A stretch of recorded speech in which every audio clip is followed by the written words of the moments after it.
also stream your game to Discord Oh, yes. so that I can watch along. Yes. I can do that. Share.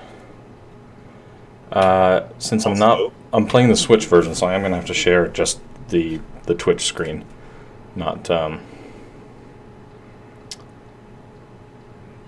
a Discord stream. But, well, fair enough. Also, good morning, Internet. Good morning, Internet. Welcome back. Hello, everybody. To Marathon. I haven't actually even been on the couch yet. I was sort of a standby because I'm a bit of a late addition. Previously, I was not going to be here, but the condition of the world being what it was, the plans that I had made for this weekend got canceled, so here I am. We're happy to have you, Connor. I'm glad to be here. Okay, so can you see that? Yes, I can. Okay. The original plan was to play the Steam version of this game, but seeing as nobody is going to be playing it with me, I am just going to play the Switch version that I already own. All right. And tell me about this game that we're starting off our morning with. So Guacamelee, aside from Hollow Knight, might be the most Metroid game that will be played on this stream, I think. Guacamelee! Super Turbo Championship! It might even be a little bit more Metroid, because as you can see, I need to probably turn down the game volume a little bit. Oh, yes. That title screen hit me. It is. The title screen is probably the loudest part of the game. But as you can see, there's the very blatant Metroid statue ripoffs, and you will see more of them a lot. Excellent. Looking forward to it. I'm a little familiar with this. I got far enough in this game to realize that it actually has pretty complicated combat mechanics for a Metroid game. It's and I'd have to get good at it. Yeah. I can make the closest comparison to like a 2D fighting game because you're relying on a lot of like animation canceling and special move and strings and juggles. It's almost like you're playing a Marvel vs. Capcom game while you're also playing a Metroid game. Ah, exciting. Yeah. All right. So tell us who we are and what we're doing here. So this is Juan. He's an agave farmer in Mexico, and he's going to be a good boy and go to church right now. Ah, okay. Yes. Oh, that's a remarkably simple setup. It's Sunday, so going to church actually, yes, that's about right. This is the town of Pueblucho, right outside where Juan lives. There are all these colorful characters that we don't exactly have time to talk to. Fair enough. In my small town on my way to church, I too jump on rooftops. Don't we all?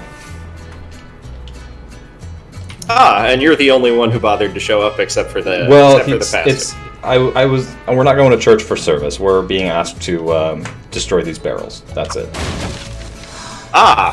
I too jump on rooftops on my way to go do errands at church. Yes. If I have a bit of time, Connor, while you are playing Guacamelee, can I tell the internet about who we are and what we do outside of the game? Absolutely. All right. So, good morning, internet. We are Metroid Marathon. We do silly things for charity and play video games, being chief among them. This weekend, we are playing games and raising money for the Rainforest Trust, which is a charitable organization that protects rainforests and endangered plants and animals around the world by buying the land where they live and protecting them from other people who may want to do them harm. And as I understand, our donation goal this year was $1,880 because that's how many bird species they saved. Yes, and Samus is a bird. And, well, mostly. Ay, Dios mío, El Presidente's mansion is on fire. This game picks up fast. Yeah, I was going to say, all we did was destroy like 6 barrels or something, right? Yep. Yeah, and now the big bad has come to destroy everything. All of the donations that you guys send in to Metroid Marathon, both previously and today, do not go to anyone that you see on stream. It all goes straight to the Rainforest Trust. So if we ever make a joke like, give us money and we'll do something silly on camera, what we really mean is give the Rainforest Trust money. We understand that it's a rather complicated time to donate. And now I'm dead. Boy, I'm dead. Good job, Connor. Game over. Restart stream. F. Nope, not quite. We understand that it's a difficult time to donate this week. But we've, so far this weekend, raised $1,538. That's pretty good. And we're very proud of that. Thank you, everybody who's participated so far. 12 more hours. 12 more hours to hit the goal, right? I'm not. I think it's. I don't actually remember how long Hollow Knight is, mostly because Hollow Knight's time is going to be variable, and I don't know how long you've budgeted for Guacamelee. I believe I have 4 hours, and Hollow Knight has 8, provided we reach the goal. Yes, okay. So potentially you have 8, potentially you have 12 more hours of solid Metroidvania-ish game. Metroidvania-ish game. Well, today we are done with, like, Broken Reality and Catching Sheep and all the other silly things we've been doing this weekend, so.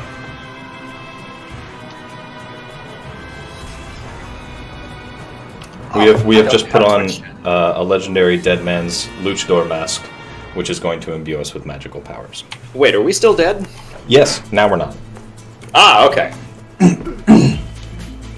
Yeah, this game involves a lot of Mexican spiritualism, the land of the dead and such. You'll see more of it as we go on. It also involves some really slapping beats. It does. The soundtrack of this game is really good, and it does that thing that games do. Actually, I'll save that detail for later. Ah, alright. So yeah, now we're getting into some of the actual combat in this game. Yes. So the combat in this game revolves around the Y button, and you can string combos together. You have this basic 3-hit combo if you just mash Y. You can also cancel like the first hit into a launcher and then push them down, and then you see the X button prompt appear. That means I can grab them and throw them around. Oh, excellent. Yep. Yeah, that's the reason that I don't want to say that I bounced on this game, because I had a great. It's one of those games that's like, wow, I'm playing this, I'm loving it, I'm having a great time, and then just the next morning I didn't turn it on, and now it's dead to me, even though I have no excuse. When I first bought it, I bought it like when it came out, or when the gold edition came out back in like 2013. What am I doing? I forgot. That's a very talkative barrel. Yes, and then we never see him again, I'm pretty sure. No, this isn't right. I've completely forgotten everything. Give me a minute. Do I have to kill that skeleton? Was that what I was forgetting? Ow. Alright, well, I'll continue blathering while you remember what to do. Please do. The thing that I remember about this game before I decided subconsciously that I was done with it is that you get to a point where you really have to be good with the throws in order to be good at the game. Yes and no. I was playing on a mouse and keyboard. Oh, well, that'll really mess with you.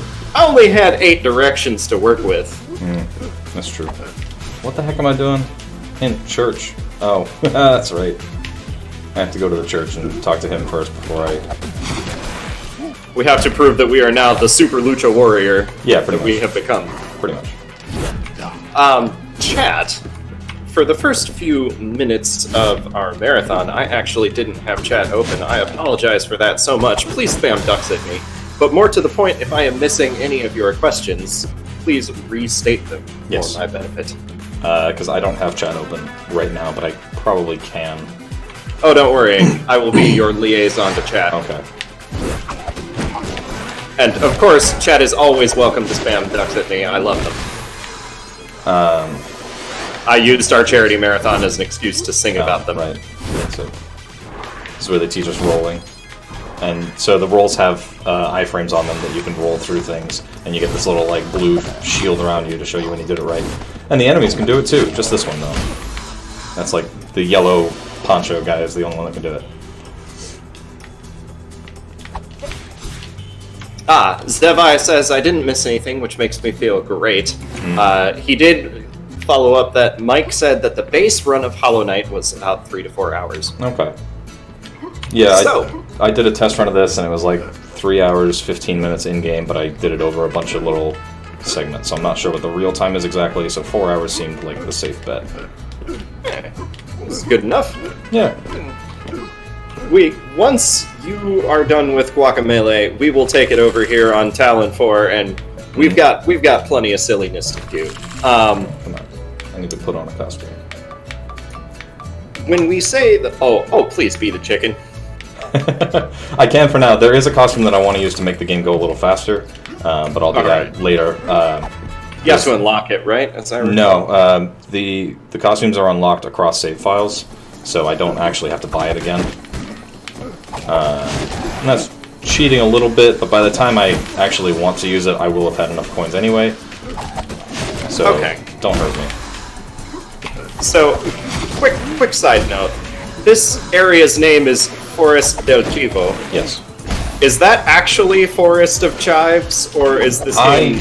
game butchering Spanish? Okay. A lot of it's authentic Spanish. Okay. What little I know. So yeah, the thing, if you want to kill enemies really quickly, is to just do the 3-hit combo and then immediately press X before they're launched away. And Just then you'll immediately choke slam them into the floor. That's awesome. Yeah.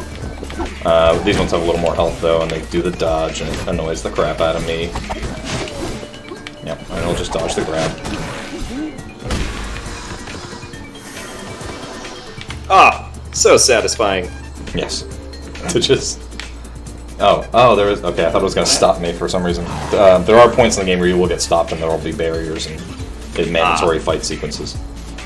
Man, there was no loading screen between that sequence and not. And this is the Jaguar. Yes, Javier Jaguar. Of course, his name is Javier. He's a big jerk. He serves Kalaka, the undead dude who is trying to kidnap your girl and do a thing to end the world. I'm assuming we learned about him when we put on the mask of the Ancient Warrior. No, he was actually there when I got deaded. He was the one who killed me. So that's... so it's personal. Just a little. Ow. Oh, right, that reminds me. The other thing that I was going to talk about, when we mentioned the base run of Hollow Knight, Yes. our donation goal is $1880. If we reach that goal, we will play through the full Hollow Knight experience. The good ending. Yes. We will get to the good ending of Hollow Knight, which doubles the amount of Hollow Knight action that we will see on this stream. Yeah. If we get $100 short of that goal, Ganon11 will get rid of his ugly quarantine beard between the regular ending of Hollow Knight and the good ending of Hollow Knight. I hear him indignantly in the background objecting to my description of his quarantine. This is my quarantine beard. Actually, I think it probably started a bit before quarantine, so that's not fair. Well, no one's keeping strict timelines on these things. What is time right now? Anymore, man. That's about the answer. Before we actually got instructed to stay at home by the government, I got a flu. This is the first big this is a Metroid game moment. Hello, Metroid game. So I've actually been sitting around at home for as much time as we've been told to sit around at home, plus 2 weeks. Yep. I was starting to forget what other human faces look like. Boy, I feel that. Glad to be running a marathon now, though. So this is Uechivo. He's the guy who has all these statues. And that's, I believe, why this is called the Forest del Chivo. It's his forest. We're intruding, and we're breaking his stuff, and he's mad, and... You know.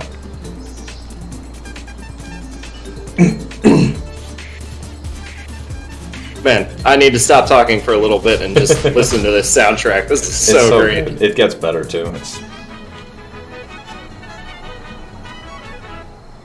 That will happen every time we get an upgrade. Good. Every time. So now we have the uppercut. Hey, there's another Metroid reference. Hey, it's a Metroid. Colored, That's the first Metroid we've had in Metroid Marathon. colored things that you have to get an ability to break through. This is so Metroid.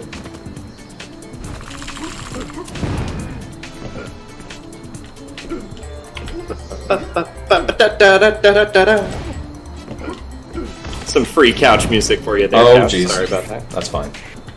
That was some goop. That's really weird to time, and then I have to, yeah.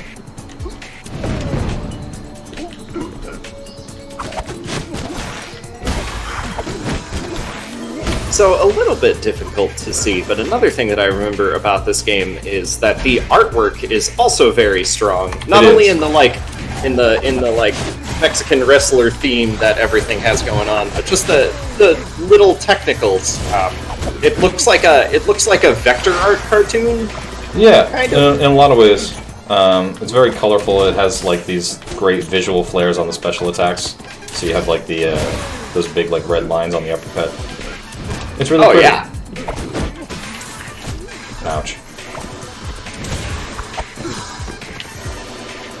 Give me the pinata. There we go. So on those forced combat encounters, you get the pinatas that give you a bunch of money, and you use those to buy upgrades. And then we continue. And what are these weird frame things that I can't stand on? Well, I wonder if those are going to be platforms that we're going to unlock. I don't know. I always want a Metroidvania game because they're all very. They get to be a little paint by numbers after you've played your 20th, right? Like, when are we going to unlock the double jump? The way I wondered. I always want my Metroidvania games to surprise me a little bit, and I always give them the chance. So, like, if those invisible lines turned out to not be platforms that we unlocked, but like giant sticks that we stuck in it, hello, that face. That face off the side of the screen was disconcerting. That's Uechivo. Sometimes he shows up when you get a particularly large combo. He gets very excited. And this is the neighboring town of Santa Lucita. Yes. And we are here to pass through, basically. There's some side questing you can do here. You can talk to people and they'll give you things to do. Like this guy. He wants you to find all his bandmates, but we're not going to do that. Okay. I was just going to ask how much. You can also punch the chicken. You can also punch the chickens and throw them. And that's actually relevant to a side quest. Okay. I think we do need to come here, though. This is just sort of demoing the combat. As you get more upgrades, you can come back here and do other longer combos with the more stuff you get. But, okay. Yeah. And we practice against that skeleton-looking... Yeah. No, come on. I did it. There we go. And this large chicken tells us what to do. There's an air combo. And there's a launcher. How does the game think that you didn't figure out the air combos to get here? I don't know. And you can also launch with the uppercut. And then we can do like... Oh gosh. If I can do this right. Nope. I mean, you get that sequence of buttons just kind of showing up at the top of the screen, and that was the part. Not necessarily this tutorial, but that was the part where I'm like, man, I'm not good enough at fighting games. I can't. In addition to getting rid of Mike's beautiful quarantine beard, Yep. Connor, do you have any specific donation incentives that you'd like us to hit this week? I was going to do a thing. We've already missed several of them, but if people in chat point out the many references in this game, I will donate $1 for every named reference on a per franchise basis, because if you name every Metroid reference that shows up, boy, we'd be here for a while. Alright. Yeah. Do I count as chat for this purpose? Sure. I'll give them the chance to go first, but I'm going to need you to keep a tally. I'll at least start the tally. So right now, would you consider punching chickens a Zelda reference? I do. I do consider it a Zelda reference. Alright, so far we have Metroid references up the wazoo and punching chickens as a Zelda reference. Yes. I think I saw another one, but I'll give Chad a minute, see if they remember it. I feel unfairly disadvantaged because I've already had my coffee this morning. And you're seeing everything like 5 seconds early. Yes, that too. Yeah. Oh hey, another reference just went by. What was it? Can you tell me what it was? It was a Castle Crashers reference. There you go. What's that? Painted on the poster in the back. Yes. So that brings us to 3, and then I'm gonna stop with my unfair advantage. Okay. For at least the next 20 minutes or so. So these are the Olmec heads. Well, this is an Olmec head, and I just gave away that there's more of them, and they form the fast travel system. Because as I will show you later, the map of this game is actually pretty big. And we're in the first dungeon of the game, I guess we can call it.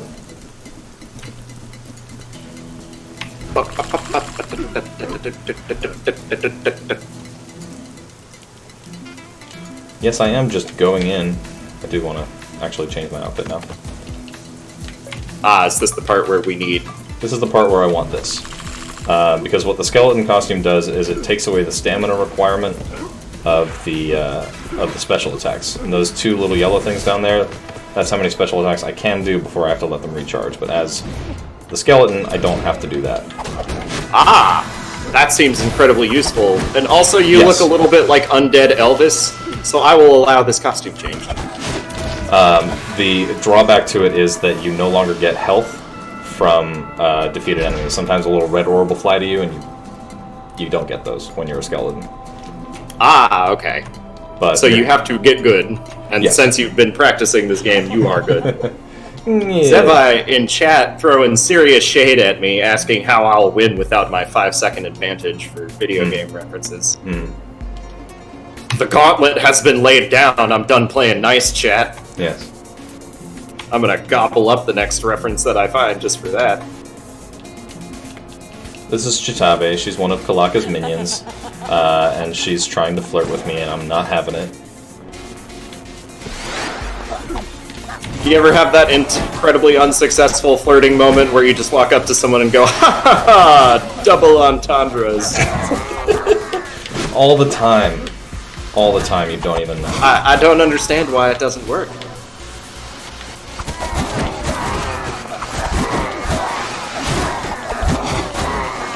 Yeah, as long as you can hit those guys right where they sort of start spawning, you can sort of ignore a lot of this encounter. If you let them fall out and then they start spinning around like that one guy did, it gets a lot more troublesome. So, is there anything you can do to get health in beautiful Undead Elvis costume? Yes. So the save points, the place where I changed the costume, those refill your health also. And that's okay. The one way. There might be another way. So as you notice, we are swapping dimensions here, and that's what's causing these platforms to pop in and out of existence. So it sort of becomes this platforming challenge of making the right platforms appear at the right time and not making them go away. I love that the effect is so fast. Yes. But it's also incredibly dizzying. A little bit. You get used to it. So we had to avoid those because they would have made those platforms disappear and I would have had to come back down. And then they sort of do a little gimmick thing where you can't fight these guys because they're below you, so you just keep dropping them until they all fall. I love it. I'm sure this will come up in several combat encounters in the future, and definitely isn't a gimmick for this one room. No, sir. Yeah, unfortunately.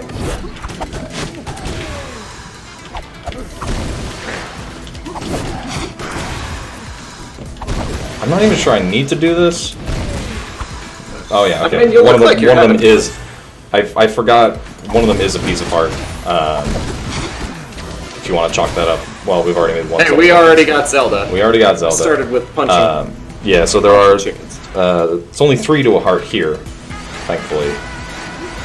So here's the other thing about that dimension swapping. Some enemies exist in the dead world and some exist in the living world, which is a real pain. Because while they're in the dead world, you can't hit them, but they can very much hit you.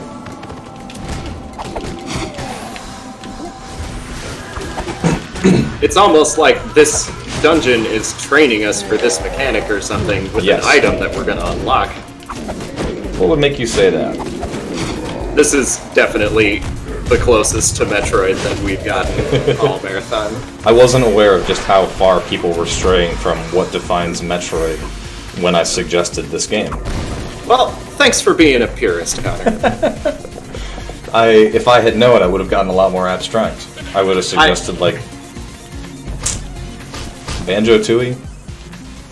I'd have been in. I'd have watched you for Banjo-Tooie. That would have been fun. It probably would have taken a lot more than 4 hours, though. Can we take a moment to appreciate this guy's heart tattoo on his chest? And whether the wings are part of that tattoo or just his chest hair? Who, mine? Oh. Who's heart but tattoo? Hey, Connor. The main characters, whenever he slides in from the side of the screen to say hello to us. Oh, yeah. He also seems oddly obsessed with dating my mother. He makes several references in the dialogue, and I'm gonna mess that up a lot. Yep. Here I go. There we go. Ah, okay. It was just uppercut at the right moment. Yeah. I'm gonna mess that up. I think we have to go back. And we're gonna go in this door instead. Yeah. Hello. Oh my. Yes. That creature is beautiful in its own mind.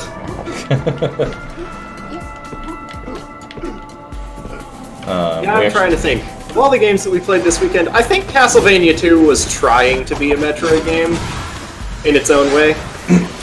Yep. It was just a little early on the draw for a lot of those things.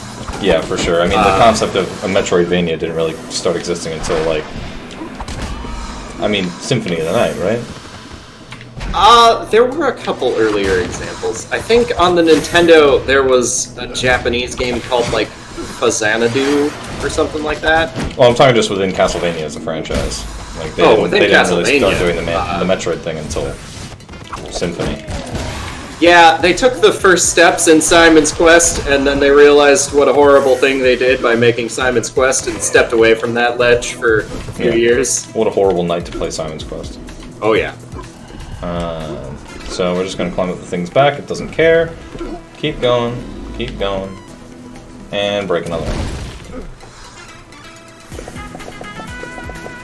It hit me while practicing this game just how quickly you get the upgrades if you're just streamlining through the game. But if you really stop to do the side quests, you notice my file A had 10 hours. Yeah. And that was me trying to 100% the game. And I think I only got to 85% or something. Look at that. That is definitely ambiguously the same color as the curly hairs on his arm. He's totally just hiding it. Yeah. So we've just gotten the wall jump. Oh, okay. And this thing is gone now. Sorry, continue. Who could have seen that coming? I was going to say, when I assemble estimates for these marathons, yep. And then I always budget myself a lot of extra time, and then play the game enough where I'm like, there's no way that that's an accurate estimate. And then show up at the marathon anyways, and get the wrong amount of timing, causing much consternation with our tech desk. It's okay. If I didn't introduce uncertainty into Ganon's life, what am I good for?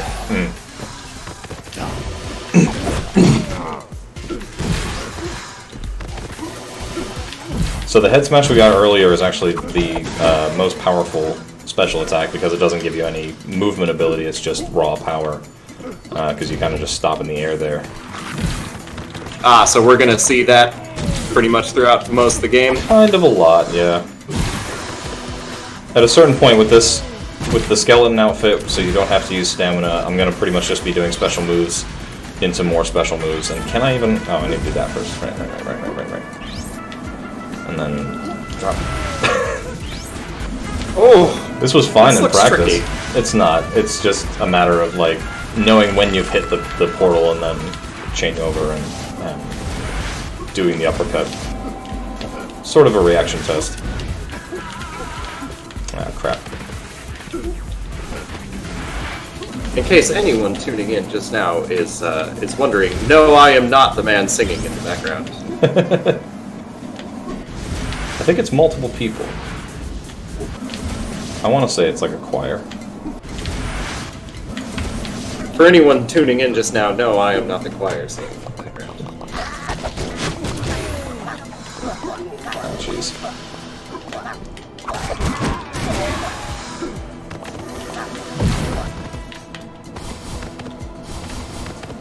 This is unnecessary. But I am gonna want a few life upgrades before we hit the end of the game. And now I gotta go through this again. Wait, no I don't. What am I thinking? Just go back the way I came.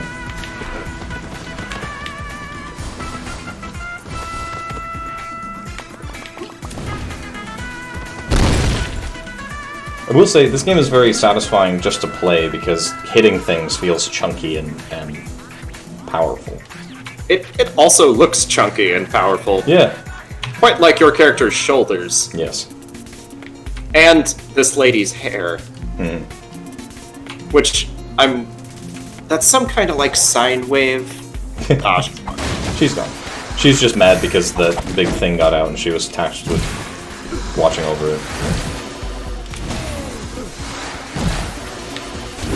Alright, I forgot you can do this, but you can't do it the other way around. You can't do the headbutt first and then hit him with the uppercut.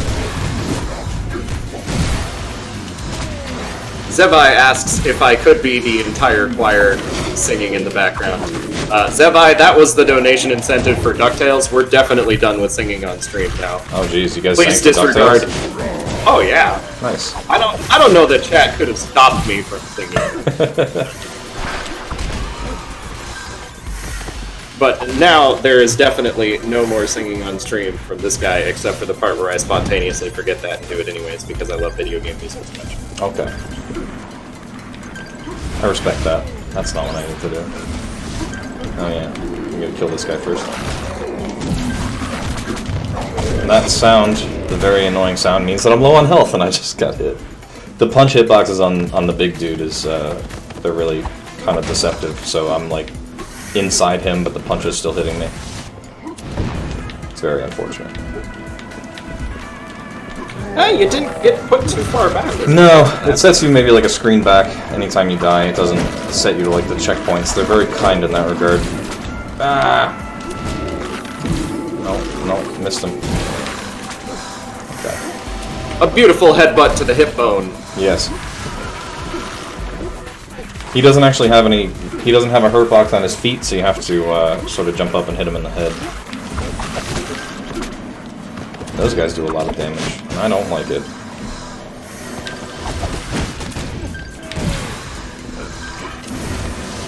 That's going to become one of the new faster ways to kill things, is just do the 3-hit combo, do the uppercut, and then headbutt them while they're sort of stuck there hanging in the air.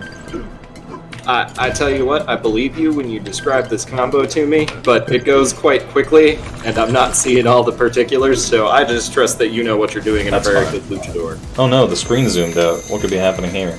This is like my spirit guide, Tostada. She's the one who guided me to the mask earlier. We kind of glossed over that. I'm sorry, her name is Tostada? Tostada. I'm not kidding. I love this game. It's great. It's great.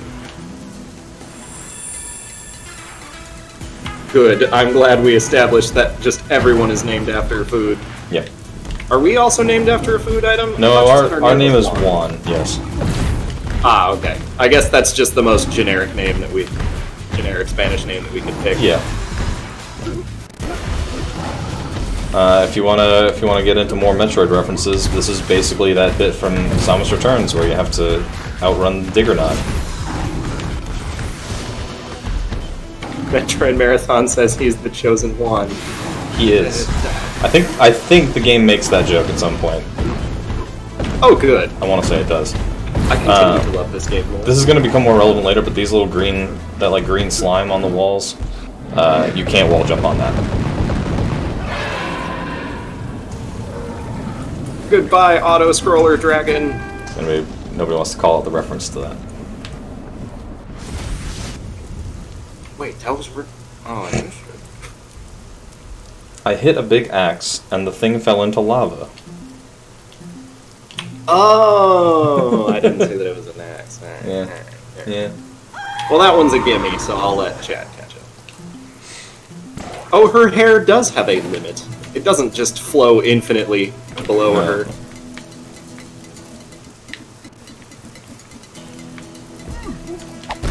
Alright.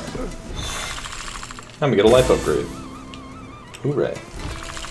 Man, I love that background. I think I unlocked the costume for that. Yeah, all the bosses are playable. And so is Tosada. In this game, they all have little special abilities in that bottom box, but in Guacamelee 2, they took that out for some reason. It made me sad. Oh, that's unfortunate. Yeah, I was really hoping that they would do special things, but they're really just reskins. Are we gonna stick with the skeleton costume throughout the whole game? For now, if I'm feeling particularly brave, I might switch to the Alebrije skin, which like triples your damage, but also triples the damage you take. Which is just a way to go through the game even faster, but I'm not sure I'm good enough to keep that tempo going.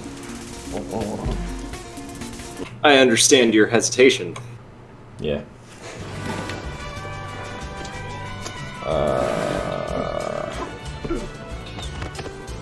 I've forgotten where we need to go next. Let's see. There's my Castle Crashers poster. Yep. So, for reference, we have found 3 sets of references so far in this game. Good. Metroid, Zelda, and Castle Crashers. There are so many more. But I feel like some of them are so dated, nobody will recognize them. This game came out originally in like 2012. I'm also running super fast and not really stopping to look at them. Oh, that just adds more challenge to finding them. Yes. That's a reference to Tabasco sauce, but that wasn't a video game. No.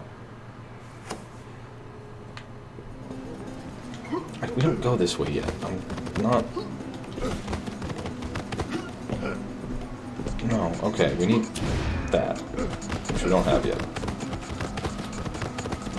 That? You mean there's a down smash ability in this Metroid game? What? Yeah. Juan actually did get added as a character to a Smash-like game called Brawlout. He was a DLC character for that. And I presume all of his special attacks are the up B, down B, whatever, what have you. Where am I going? Is that the... That's the Brawl-esque game on Steam, like Super Smash Bros. Brawl-esque game on Steam that has, that like hosts tournaments all the time? You're probably thinking of Brawlhalla. Brawlout is similar, but not quite the same. Yes, I am thinking of Brawlhalla, you're right. Yeah. Oh, right. Man, my memory all weekend has been consistently right there, but not quite there. Mm. I am 80% on the wavelength of everybody else in this channel playing these video games. No, not this way either. Where the heck is that bar?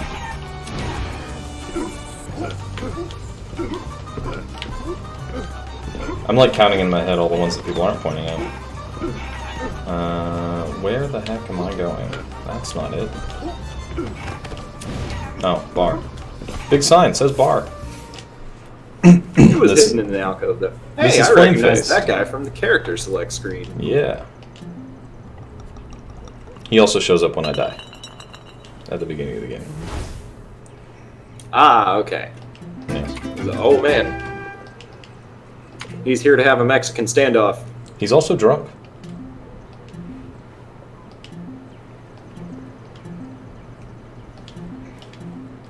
A lot of talking. This guy has, by several squares, the most dialogue we've seen so far in this Yes. game. And his He guns has aren't some loaded. things to say. He does.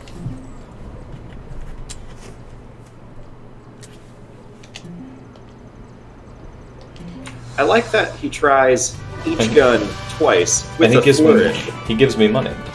Like he's seen movies before. He knows that the protagonists flourish their guns whenever they want to reload them, but he didn't actually catch the reloading part. So he's Right. like, "Let me just spin this, and then let's see if it shoots."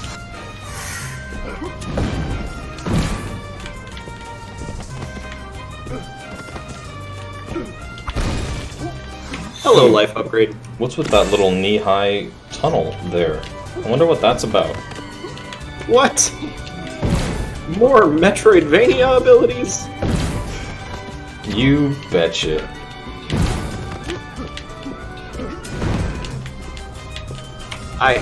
You have to admire a game that knows what it wants to be and is brazenly straightforward about it.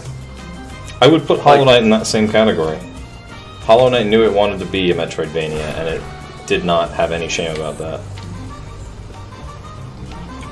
Let's see. Let me think of like Hollow Knight upgrades that aren't traditional Metroidvania upgrades. You got your dash, you got your double jump. I don't believe Hollow Knight has a sliding mechanic like what we're looking for right now. Not really, but you can get the like the dash slash thing. Kind of. Yes, but it doesn't help you get through like half-height walls that are conspicuously placed throughout the level geometry. You're already a tiny bug. What do you want? Yeah, that's true. Oh no, there is something that lets you get under conspicuous half-height walls, but it's actually the swimming upgrade. Yeah. The swimming and acid upgrade, but I don't necessarily know that counts as either a completely original upgrade or the same kind of thing that we are currently searching for in Guacamelee. I think I'm going in the right direction. This doesn't actually make you go any faster, I just like doing it. Just rolling. The siren song of video gamers everywhere. I don't think rolling actually gets me through the level faster. I just love it. Oh no, big gears that are gonna kill me. What is this, Hollow Knight? What is this, Super Meat Boy? I must say it's refreshing to be in a place where all of the enemies are in the same dimension again. Yeah, okay, I did go the right way. Thank God, I remembered.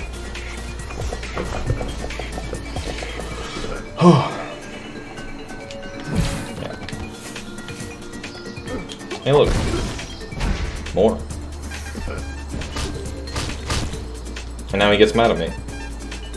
So, I haven't been able to figure out the pattern of when this guy does or doesn't change into a goat.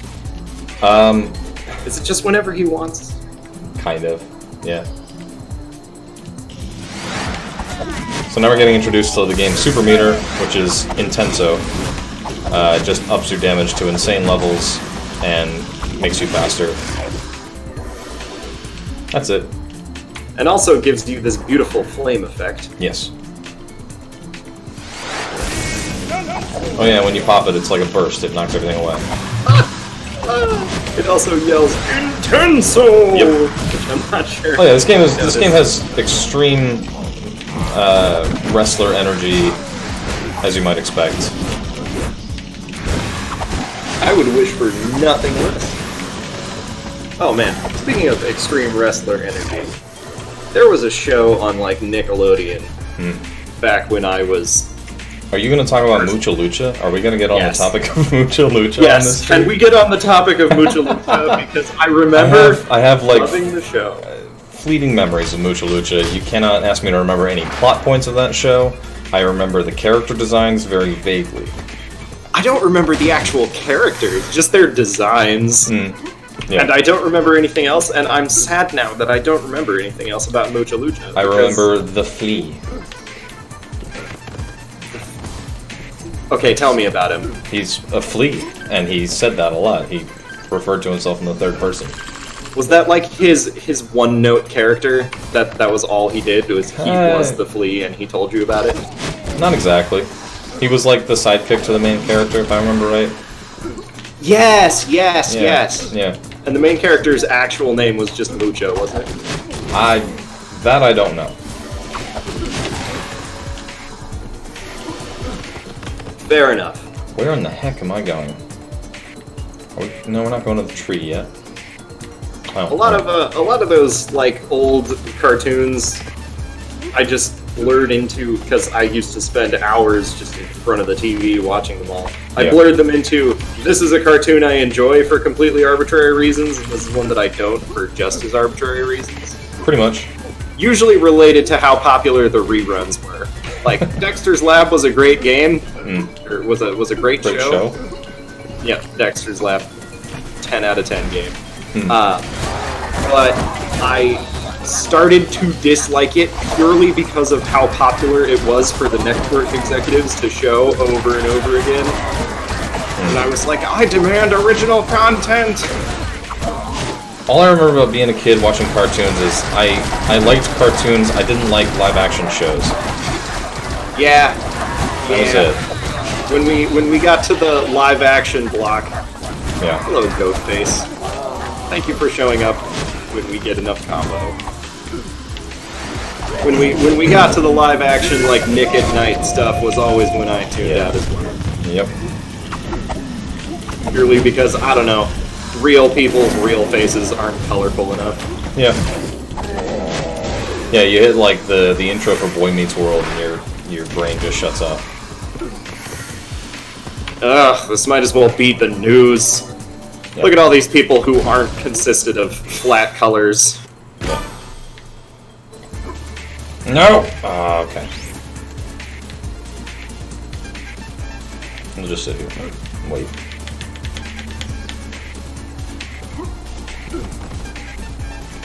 Not much waiting in this game, but there's a little bit. Oh man, what are some of the other things that I discounted purely because they were Courage the Cowardly Dog. Oh, yeah. That was the other show that, like, looking back, was a true work of art.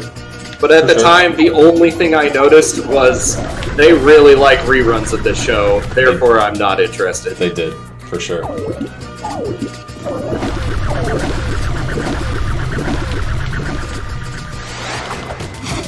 And I'm just now paying attention again. This is the part with a lot of spinning axolotls jumping at us.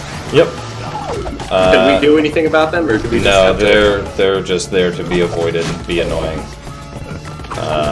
Just there to make your life harder while you're fighting the normal things.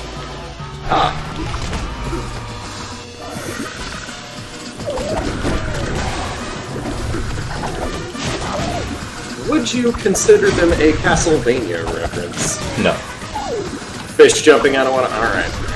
Fish jump out of water in Mario too. It's not, I don't think it's specific enough. Yes, Zev, I did just dislike shows because they were popular.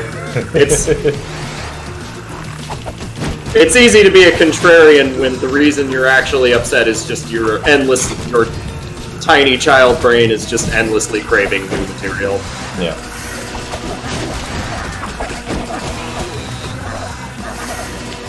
Some cartoons don't really hold up the test of time, though. I went back and started trying to rewatch Danny Phantom. Yeah! That show doesn't hold up. Really? Yeah. A lot of dated references, or It's, I don't know, like, it's awkwardly paced. It's sort of boring, oddly. interesting. Was it like very Monster of the Week at the time in a way that's just not good anymore, or? I don't know. I don't know exactly what it was, but I tried watching it again and just didn't grab me. Could it be that you're an actual adult now and don't need? Maybe. I don't know. No, that can't be right. No. I did rewatch Avatar, that holds up. Avatar absolutely holds Yes. up. That's because Avatar is a work of art. Yes, it is. With a plot Yep. that progresses at least a little bit in every episode. Save for a couple, yeah. They had to do their obligatory clip show to save budget, at least once. Ah, no. Okay. Yeah, no, I'm still in it. That was remarkably forgiving of that spinning platform. Normally, in a way you that I get... don't think you'll be lucky enough to see again. No, normally you'd get thrown off into the acid pit and done for. Do want to get a few of these too. These are the stamina upgrades. Because I'm probably not going to wear this forever, I will put on the other, the Alabrije costume that will make me super damaging once I have a little more health and I won't die in 2 hits. Ah, okay. Yeah. We're prepping for needing stamina again. Got it. Yeah. Wait, I was just here. What the heck am I doing? Running around looking for secrets? Excuse me a minute while I run in circles, not remembering where I need to go. I like that there's a chicken NPC that just kind of shows up and stares at you awkwardly. He's like, are you sure you need to be in this part of the dungeon still? He kind of tutorializes. He just gives you those sort of gentle reminders every now and then, if you've forgotten what the heck you're doing. Ah, got it. Yeah. Okay, where were we? As long as we are on about Avatar: The Last Airbender. Oh, please. That same, like, group of people, not the same production studio, Yep. but you can definitely tell, like, the same writing team, a similar art team, so on and so forth, is on another show. Is it? Called Dragon Prince. Oh. It is a show on Netflix. Yep. It's not immediately obvious that it's very strongly inspired by Avatar, because it's essentially the show where this studio is experimenting with 3D animation. Oh. So the first book is a little bit quote unquote season. Yeah. Is a little rough. I was going to say, do they call them books? Because that would be the most blatant. They do call them books, I believe. Wow. All right. They call them books. They're named after the fundamental elements of the world. It's a child-friendly show that has a very emotionally resonant plot and lots of random little entendres. You are describing Avatar entirely, I hope you realize. Yeah. Dragon Prince is incredibly similar. Okay. Like, you can substitute in one name for the other. Alright. I'm okay with that. The first season, they're still trying to find their legs. Like, the CG animation is a little bit awkward looking and has some pauses in it. So is it like entirely 3D, or is it like Korra where they started using some like 3D models interspersed in the animation? It is entirely 3D. Oh. 3D with like cell shading to still kind of give it that cartoon feel. Yeah. And yeah, in the first season, they're finding their technical legs with that. You'll get things where like the audio that the characters are speaking won't quite match up with the lip movements of the 3D models. And you'll get some awkward pauses where they stand perfectly still because the animators weren't quite sure what to do here. You mean like this guy? Is his hat a platform? Can you stand on him? It is unfortunately not. It should be. But he stares at the camera. He also has a massive head. He does. He has a name that references that, and I've completely forgotten what it was. Ah, we missed it. I should have been paying attention while you talked to him. I didn't also realize the names were still being funny. That's okay. But yeah, anybody who likes Avatar, highly recommend checking out Dragon Prince and give it time, because when they get to the second season, they have ironed out those production issues. Mm-hmm. No, I had it. Hold on. Okay. Well, while I wait to remember what the heck his name is. There's your Castlevania reference. There, I'll point it out for you. Ah, okay. Die, monster. You don't belong in this world. Ah, okay. What? I'm gonna see if I can get your screen any bigger for me. Oh, don't worry about it. Oh, I can, hold on, I can do it for you. No. This is all on Discord. No, there we go. Yeah, see, I can make a projector instead of just having the OBS window. Alright. Nah, because it doesn't affect the viewing quality for our audience. Oh. So, it's just, you keep playing that game. Okay. I just want to make you bigger so that I can continue cheating at all the video game references. Yeah, now you cover an entire screen as opposed to just a letterbox version. Okay. And yet I can still see chat. That's good.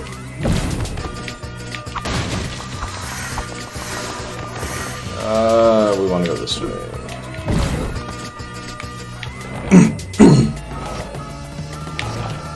Do we want to go this way?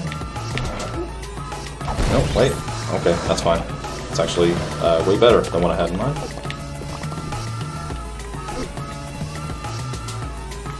No.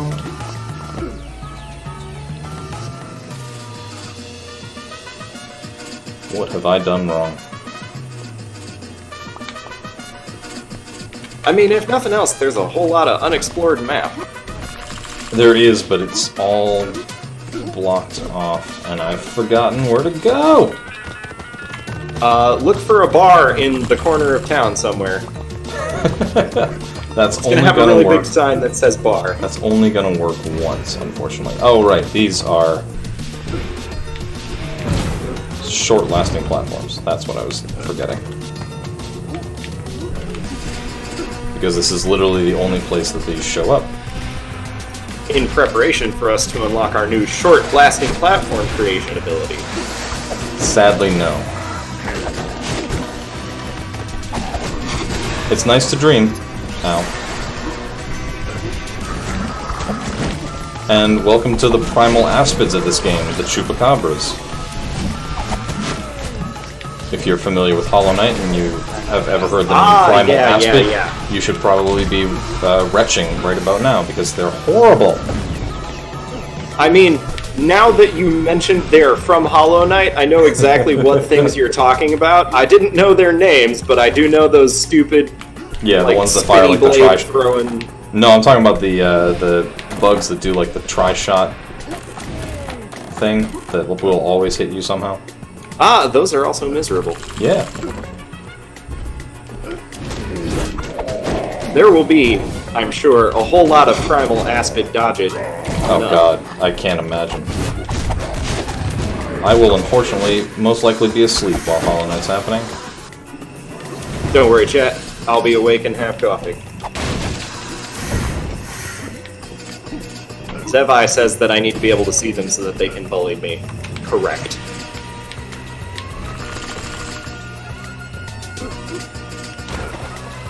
Hey look,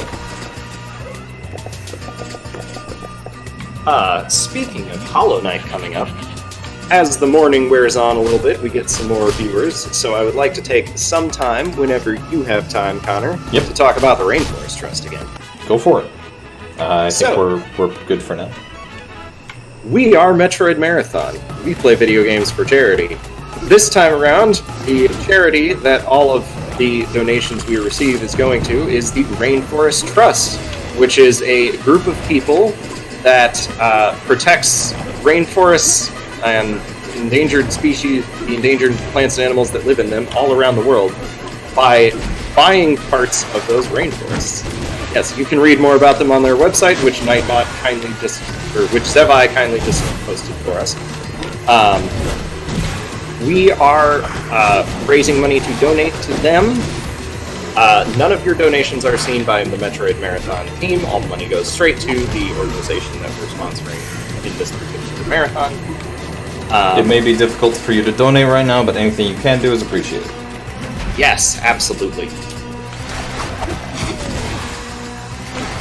Our current donation incentives are to see all of Hollow Knight, if we reach our goal in time, and to get Mike to shave his quarantine beard, if we hit $100 short of that goal, which you can see at the top left corner of your screen, hopefully. Also, in Guacamelee, we are looking for video game references, and every video game reference that we find will get some donations from some team members. Currently, we're up to 4? 4, sounds right? Yeah, I think we're at 4. Yeah. We got Zelda, we got Metroid, we got Castlevania, and we got Castle Crashers. And there are lots more games in this game. There are a lot. We've missed a lot of them already. Alright, so we can get the heck out of here? Yeah. We have the down smash. We can go back to so many areas. Yes, we can.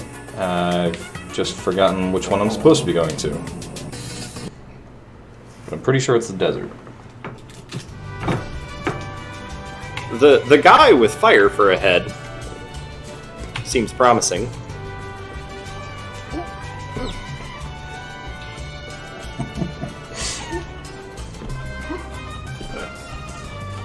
And I have missed a lot of references, and chat's missed a lot of references, but they go by fast. Ooh, hey, I have one for you. Did that El Diablo poster that just went by, does that count as a Diablo reference? I'm gonna say no, because it doesn't have any, like, direct signifiers. It's not nearly satanic enough, you're right. I can give you a freebie. If I can remember where the heck it is. Yeah, there it is. Just past it. Oh, that was the Mega Man. Yep. All right, feeling great. We're up to 5. Good catch. I'm thinking I might also be the person who has to do these. Oh, yeah. Gotta love it. Now, question: are some of these references? This is an indie game. All of the indie game developers that I know all talk to each other. Are some of these references to like obscure indie games from 2012? I don't remember. Castle Crashers is like the closest so far. Yeah, because I've been okay. We've been doing all right with all the like very famous video game references. It's like, yes, this is a famous franchise for 25 years. But I'm wondering if I should also be tailoring my memory to like, to old indie yes, games. I played this game once and it was great and I barely remember it exists. Like, Cave Story and stuff like that. I don't think there's a Cave Story reference. If I remember right, there's some other small indie game references. Not even necessarily small, just like old. Yeah. That El Hero one is technically a Zelda reference. At the big pointy green hat. Where the heck am I going? Is there a down smashable block somewhere in like the Rain Temple that'll take us to the next area? No, I gotta go back to the forest, I'm pretty sure, and then there's like a passage that'll take me to where I need to be, or put me in the dead world, because up at the top there, where we would have gone to the desert, it's blocked off by rocks right now, but the rocks are sparkly, which means that they'll disappear in the dead world. So I just have to do that. Oh, yes. Yeah. Oh, okay, but we've got the kind of problem where, like, we need to find a viable path that takes us all the way through the dead world. Yeah. I think I left the canal too soon. And that's on me. So, how does your fast travel system work in this game? So you go to one of these Olmec heads. If I go back to it. And they take you to they take you to any other talking heads instantly? Yep. Okay. Yeah. I was wondering if it was just an open the map and go sort of thing, or if there were discrete points that you had to go between. Nope. Yeah, okay, I'm gonna go back here. I messed up. Don't worry about it.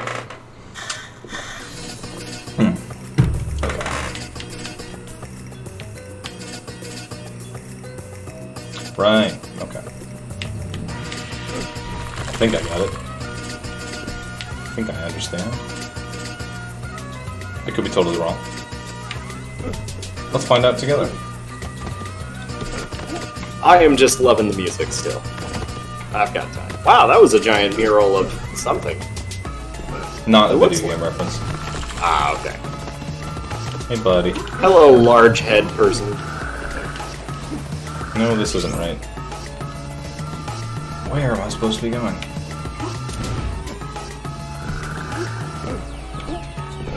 The game wants me to go that way. Those did look like some Dead World platforms. They are. But there are no portals nearby.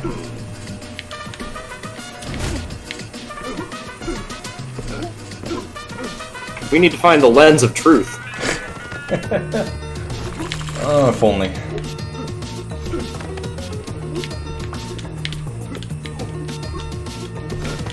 with this? Did I just gloss over this entirely? Yes, I did. Jesus. Oh wow.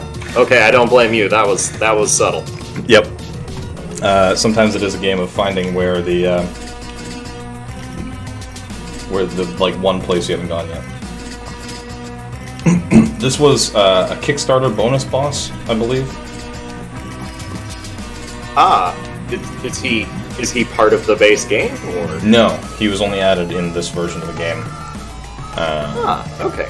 Yeah. A compelling reason that to play the Switch version that we're playing. Well, it's also available on Steam. Oh, this version of the game is in this patch. Yeah. But they did a very Capcom thing, and they sold it as an entirely new game that you had to rebuy. It wasn't just a DLC download, which kind of sucked. Hey, But DLC was hard back in 2013. That's what indie games were back then. So this is where you learn that, so as it says at the top, anything that glows like that, I can't dodge that, so I have to jump over it. Ow. This is probably one of the most frustrating enemies in the game. Especially because he just turns around like that and smacks me. Wah! Good luck. Okay, he's dead. Well headbutted. Yeah.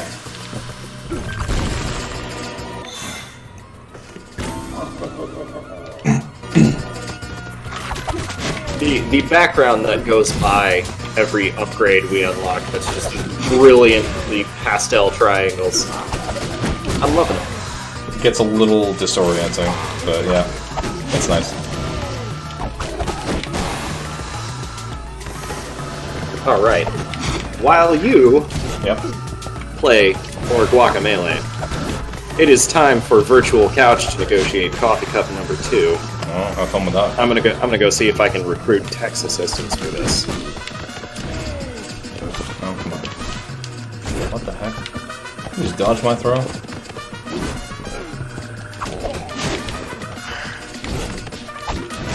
my god.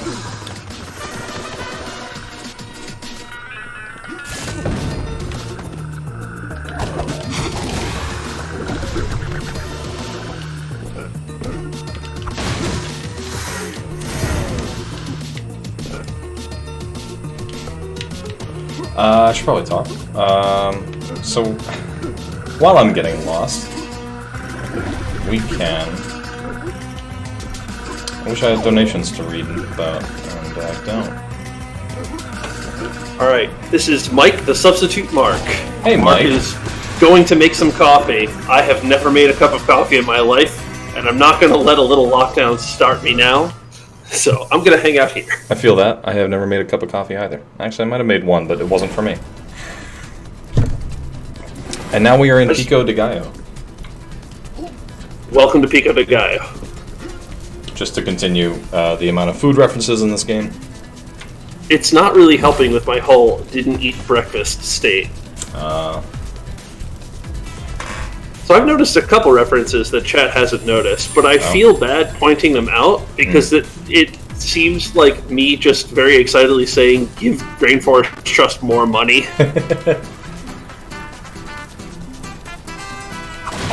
Right, okay. So we break this door off, we go to the desert. If you want to go back and like give chat another shot, we can. I didn't think I saw any since you came on. Well, no, they were quite a while ago. Oh, you were sort of watching over the shoulder? So Yeah. okay. Since I'm not actively running tech right now, I figured I'd do what I always do on Sunday mornings, which is watch Twitch streams. Gotcha.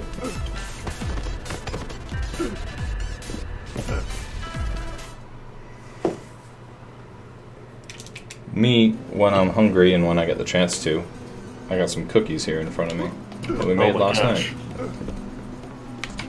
That does sound really good. They are peanut butter caramel chocolate chip cookies, and they have a name that I probably shouldn't say here. You just said a lot of things that did. sound really delicious to me. Yeah.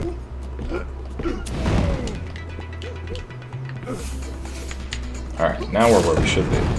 This is where I was trying to get to earlier that I couldn't get to. Perfect. You're welcome for my expert guidance. Oh, right, these are these dumb enemies that I have to wait for them to throw a green one, because the red ones have spikes. I catch it and throw it at them. And sometimes they throw it where I am not at all. Okay.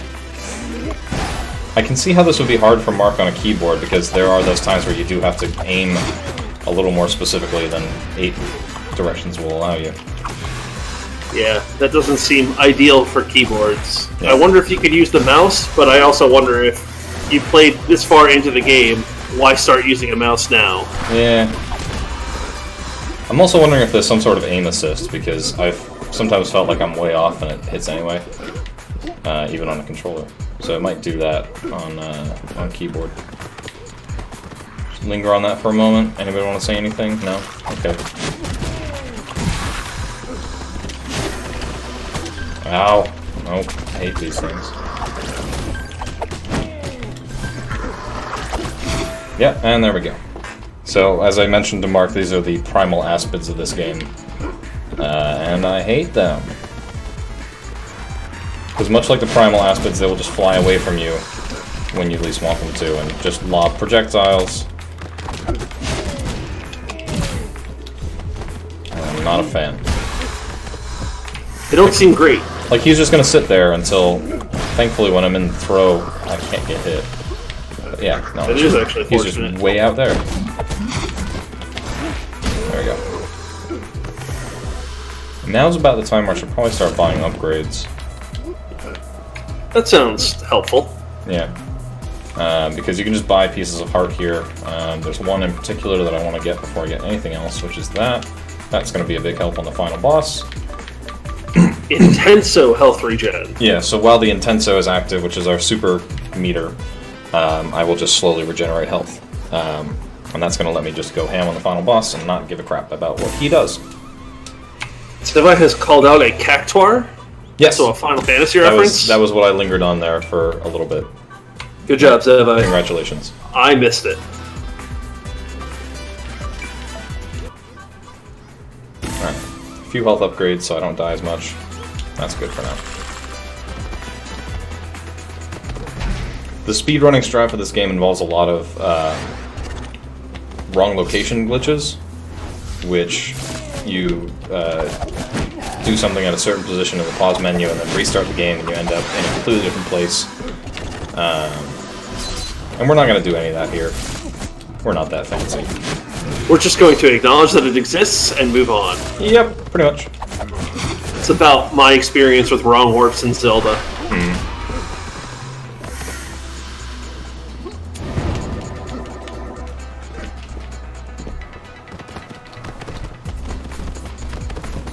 Because the speedrun times for this game are like 30 minutes if you use that. But obviously we're doing this in about 3 or 4 hours. Let's take care of this guy first, so he stops bugging me. There we go. I'm ready. Yeah. Similarly, I looked at any percent speedruns of Hollow Knight when I was preparing my run. Yep. The any percent record for that is 30 minutes. Yeah. Although it seems to just include, like, it's less glitches and more just run this specific version of the game that includes these things. Yeah, you have to also, you can bounce off projectiles. It's the Japanese version, right? I don't think it's the Japanese. It might be Japanese text. It's specifically like an older build of the game that still lets you, like, pull up the menu and move when you're not supposed to be able to move while you fall. And random things like that. This game. And I said, no, I want to spend more than 30 minutes in this game. I'm going to play the actual version. Right. I think Mark is ready to jump back on, so I am going to give him back his seat and his computer and his name. But it was fun hanging out, and I'm going to keep watching from the couch. Okie doke. Have fun. What was I saying before? Yeah, I'm back with my original voice. This game is speedrun with French text, because apparently it reduces a few dialogue boxes. Oh, does it have a speedrun specific mode? I don't know. It's probably played... What? That's a thing that games have started including, I've noticed. DuckTales actually had this, although we didn't see it on stream on Friday. Yeah. There's a mode of the game that is intended to be speedrun where it just automatically skips all the cutscenes. And this even includes lots of little things, like, you know how in Metroid games, every time you pick up a missile rocket tank, it goes and pauses the screen and stuff like that. Yep. In the speedrun modes of most of these games, it'll just instantly go into your inventory when you run over it. Nice. No pausing. It might play the musical cue, but it doesn't stop you from running around and stuff like that. Yeah. So we kind of skipped over the introduction of these, but these enemies that have shields on them, you have to do the move that matches the color of what they have. So these green guys, you got to do the slam. This guy, you got to do the head bash. These guys, you have to uppercut. Oh, corresponding to, like, the color of the blocks that we've been breaking all this time. Yeah, and there's also each special attack has a trail on it that you can see is that color also. Ah. Well, I can kind of see it. There's a lot of color going on in this game. There is. Wow, what's up with all these knee-high walls blocking my way? Hey, we found the princess! Sweet The coffee. the president's daughter. She's not a princess. She's definitely a princess. For the sake of this game, for the sake of the stereotype, she is a princess. But oh no, she's not here. I got trapped. Oh no. Whenever I hear a game reference El Presidente, Yep. I cannot help but think of the Tropico series, which is the series of, like, city building style games. Yeah, and you're playing as like a You are South playing American as a president. Cuban dictator. Yeah. They don't mince it at all, and it's just an endless stream of jokes and also really horrible things that you can do to your citizens in a city builder, because city builders don't have the concept of, you know, bulldozing over this house to build an airport is actually a terrible thing to do to a family. Right. In any city builder, they don't have that concept, but in Tropico, they lampshade it as like, oh yeah, just go ahead and bulldoze this guy's house to make room for more tourism, El Presidente. I was never sure. I've always looked at Tropico, but I was never sure how tongue-in-cheek it is. But it sounds like it is extremely. Oh yes. Tongue-in-cheek is the name of the game for that entire series. As far as city builders go, I don't really know enough about the genre to know whether it's a, you know, must recommend or not. I had fun with it because Now I'm a chicken. there was a. You appear to be a spherical chicken. I'm a skeleton chicken. Ah, okay. And you can cluck, and that's your one button now. That is an attack. You'll see just how bad it is in a moment. But continue. Fantastic. I mean, I had a train of thought, but I just had my first sip of my second cup of coffee, and now you're a chicken. Okay. Something about Tropico doesn't matter. Tropico. Oh, yes! The reason that I liked Tropico when I played it is because it was actually it had a multiplayer component. Where, like, you and whoever you were playing with could cooperate on building one city. This was as fun and antagonizing as it sounds, where for the first few minutes we were just doing our darndest to screw up the other guy's roads as much as we possibly could. I'm gonna die during this a couple times. This looks miserable. This is a memory sort of thing. You're not supposed to attack these enemies. The green ones will always jump, and the blue ones will always roll forward, so you just have to jump at the right times, and they'll kill themselves for you. And I am really bad at it because I always, like, jump too early with these guys. Yep, and then I get hit, and It also seems like a very cascading failure, and it seems impossible to tell where the chicken is. Once you get hit once, it is very hard to tell. Zevi says chicken, best morph ball. It is. I'm inclined to agree with Zevi. It is. He's absolutely correct. They are absolutely correct. Not to assume genders here.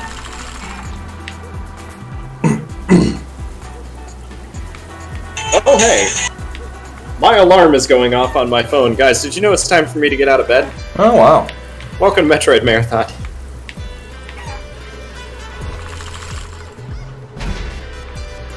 Now we have to Thank you all attack for things. joining us on this fine morning. You see just how pathetic the peck is now. I love the sound effect. I love that they didn't bother to, you know, only play it every once in a while. They're like, just start from the beginning every time they hit the button. Yep. You also don't have a dodge here, so I just need to keep it up. and Just eventually need to they'll peck die. more aggressively. Yeah, and the peck moves you forward a little bit, so I'm having to turn around partway through, like after 3 or 4 pecks, so I can keep on them. And then this terrifying garbage.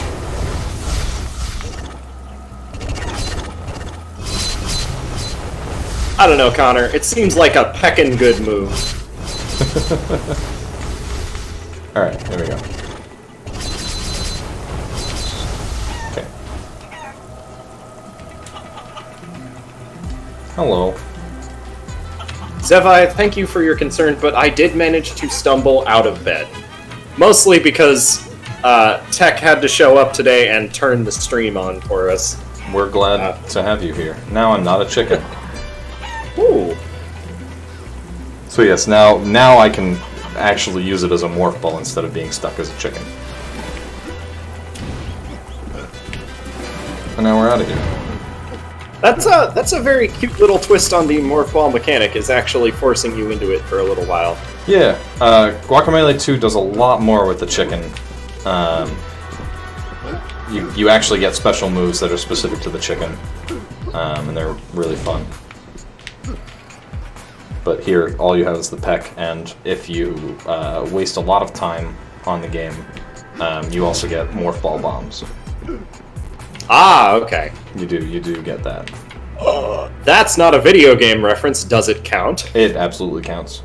Okay. I had originally said video game and meme references, so if you catch the meme references, that's also valid. Well, we can add another one to our list because that was definitely strong bad. Sure And was. that brings us to a total of 6 external references. I believe so. Let me see. You might want to just keep a notepad document at this point. Yeah, you're right. I shouldn't be testing my memory. Let me go crack open Notepad here.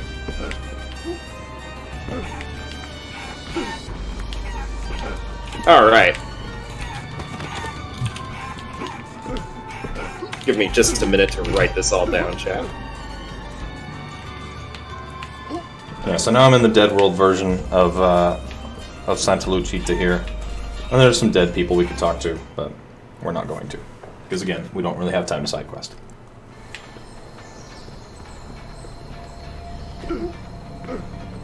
Chat asks, does Nether Portal count as a Minecraft reference? It does, because in the living world, it's the name of the place is called Mine Forever. It has a pickaxe on it, and yeah, it's very much a Minecraft reference. Very nice! That brings us to 7 references. Alright, we caught a Final Fantasy reference during Coffee Trip as well. I'm trying to remember. What a shame, there's a Castlevania reference right in front of us. But we've already gotten that. Oh, I like it! I like it a lot. Ow.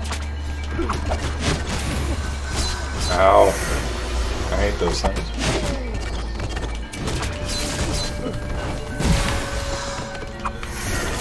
Alright, I have copied all of the references that we found in this game so far into a Alright. very secure notepad document, so I won't lose track of them. Good.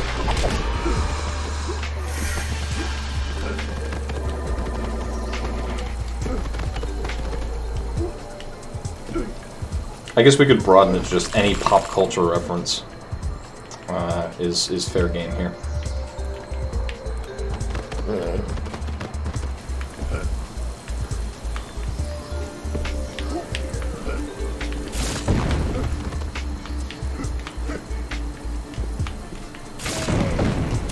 Nope, come on. There we go. And drop. I'm gonna miss it. That was more of a spacing problem than a timing problem. That was just me being stupid.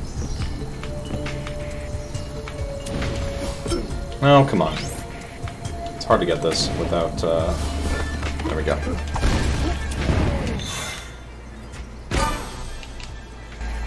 Hello, Heart. Hello. So, welcome.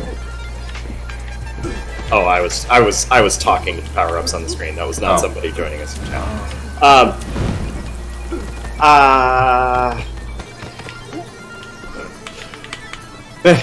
No amount of coffee lets me keep my trains of thought going. That's now a permanent debuff on my characters that I can't follow what's going on. Alright, we're just gonna talk about coffee. Okay.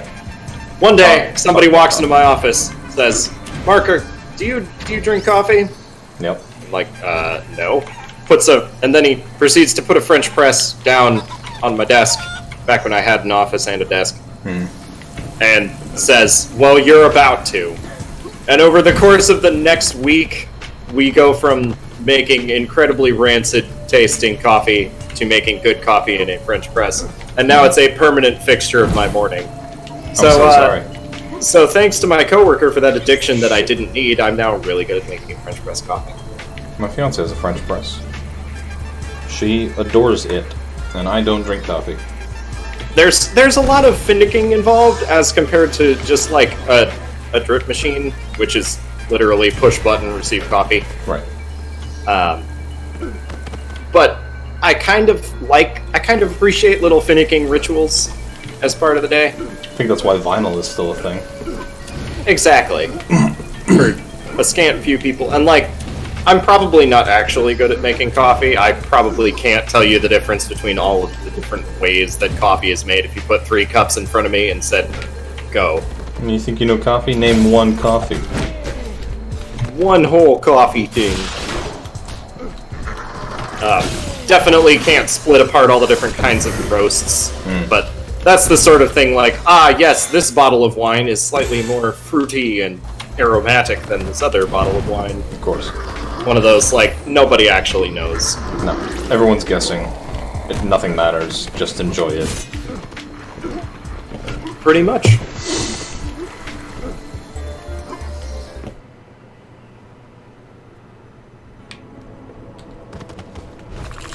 Oh, whoops. I wrote down Nether Portal as the reference instead of Minecraft. I think that's the only Minecraft reference in the game. Remember, this was 2012. Minecraft really hadn't quite hit it big yet. It hadn't been bought by Microsoft for $2 billion at this point. We were in alpha, though, right? Like, we were in the golden days for those of us who were in it from the beginning. I think 2012 was beta days. Ah, okay. So a little after that. Yeah. Like 2010, 2011 was definitely alpha. Now we get a boss fight.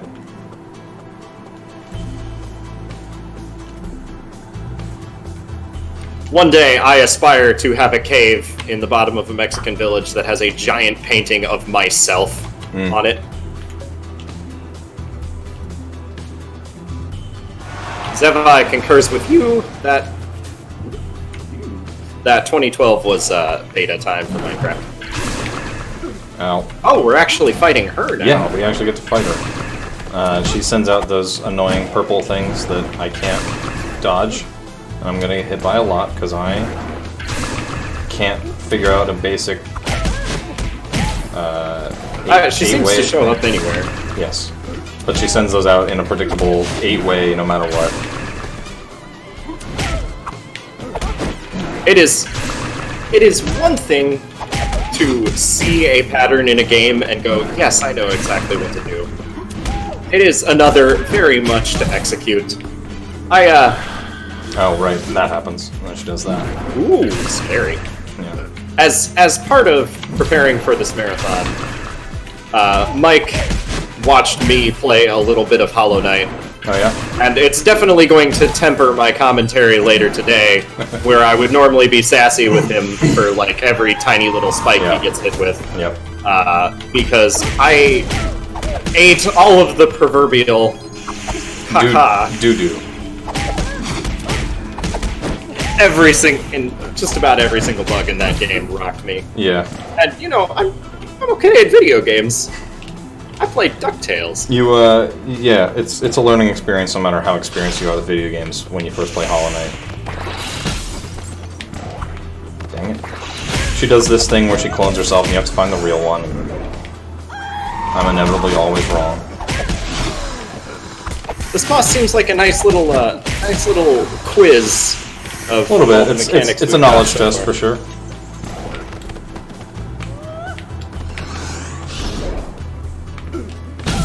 One day I aspire to fight a Mexican wrestler in a basement in a small Mexican village with a painting on the wall of myself.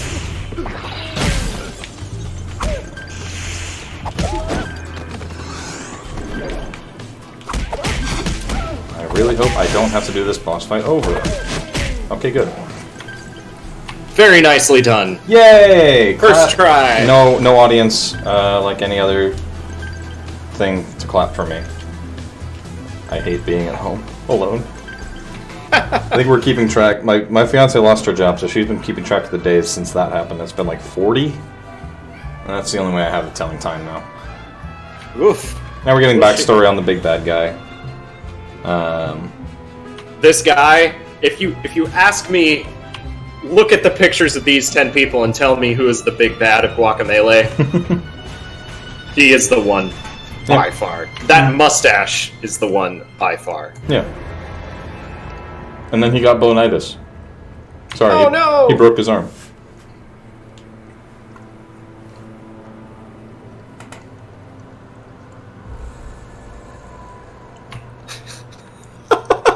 That's... Yep. And then he made a deal with the devil. Yep. As you do. To fix a broken arm. It was before This a game big. is It was excellent. before a big competition. Bullfighting. I Ah, okay. think? I don't remember. I mean, there's no way it's not bullfighting. Oh no. And that was the devil's deal. Now he's a dead man. With a mustache sharpied on his jawbone. Yep. Ah! I'm so happy.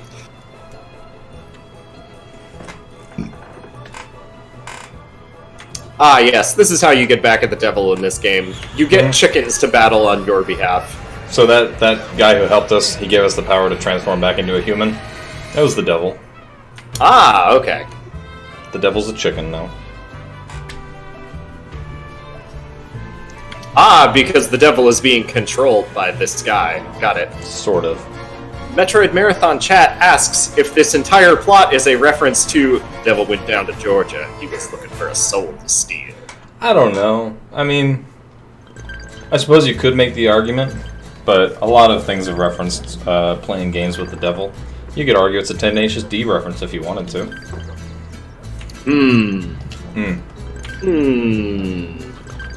Can we make the argument for the Rainforest Trust? I don't think so. Alright. We'll keep on the lookout for further references.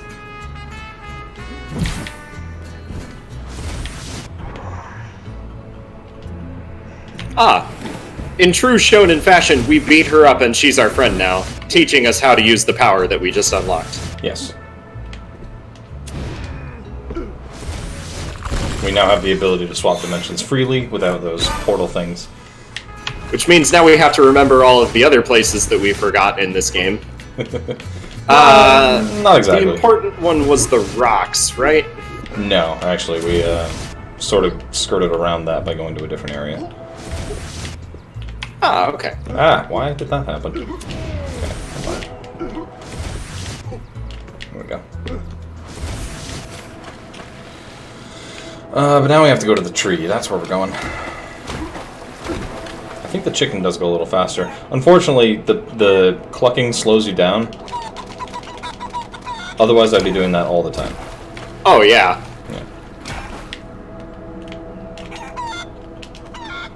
And the chicken does seem to be much faster. Yeah. And you can still cluck in midair. Yep, the Just to midair cluck does not serenade slow you down. To serenade our ears. Yes. And since they're not locking you in a gate here, you don't have to fight any of these. And so The on. Shadow Realm giant bone skeleton is very intimidating. Yes. They will get more intimidating later in the game. Wait a minute, was that a conquistador skeleton? Yes, it was. I appreciated that. I think I missed that first time during coffee break. You might have. Don't have to fight any of you, and I don't want to. Except the tree's down there, and I need to go down here.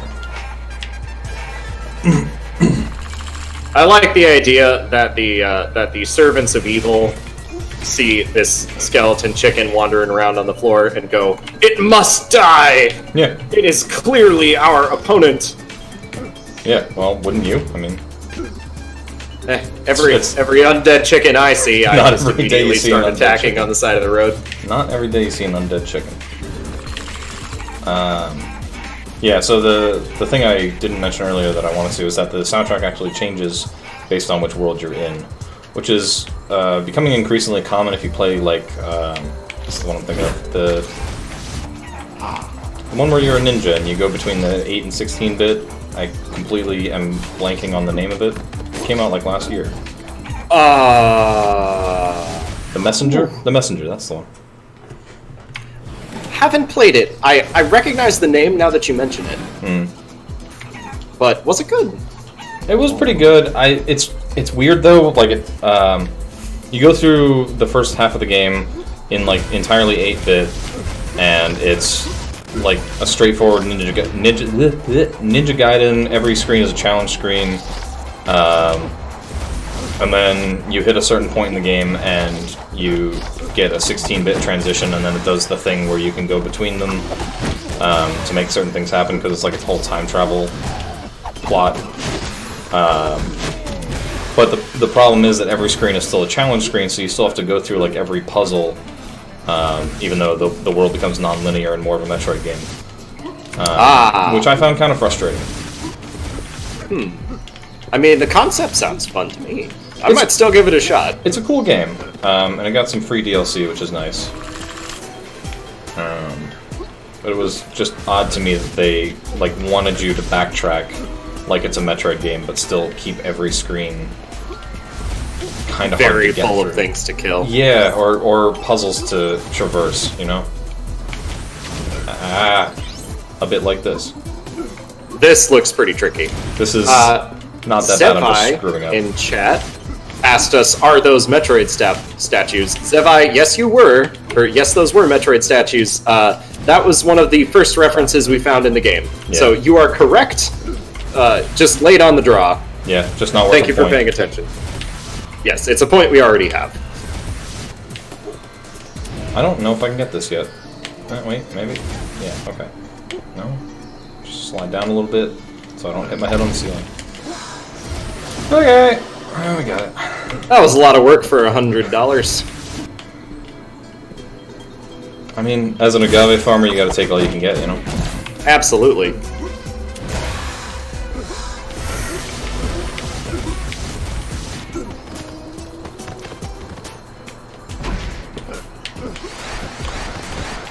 I can't go through it. Thank God.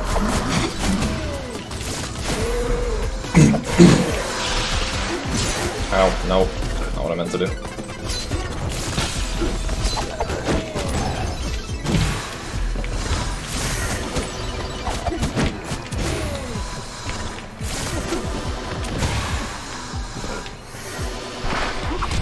Another game that fashions itself as a Metroidvania I've been playing a lot lately is Dead Cells. That game's a lot of fun. I picked that up in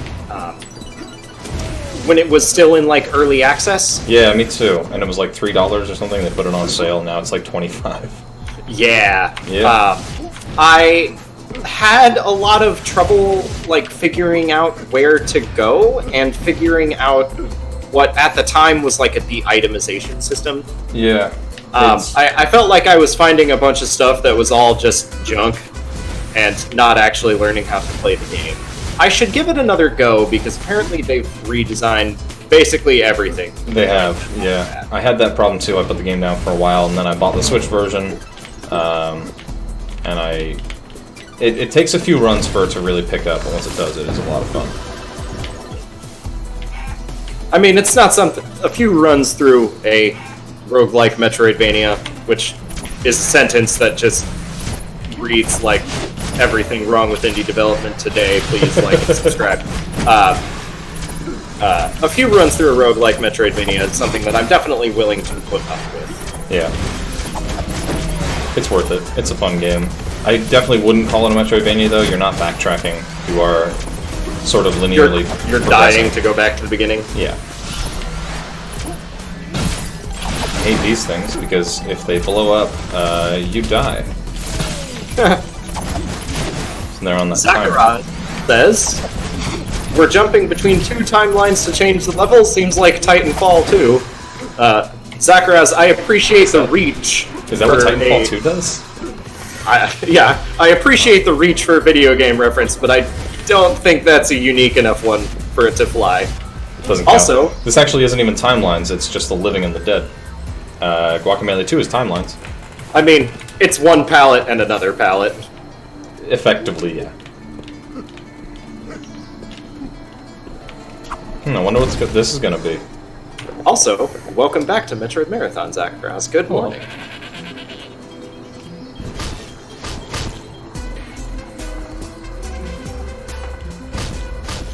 It's the double jump. Wow. And we're coming in through the ceiling. I love those faces that just show up off the side of the screen that are just like, oh, look at you playing this game. It's adorably campy.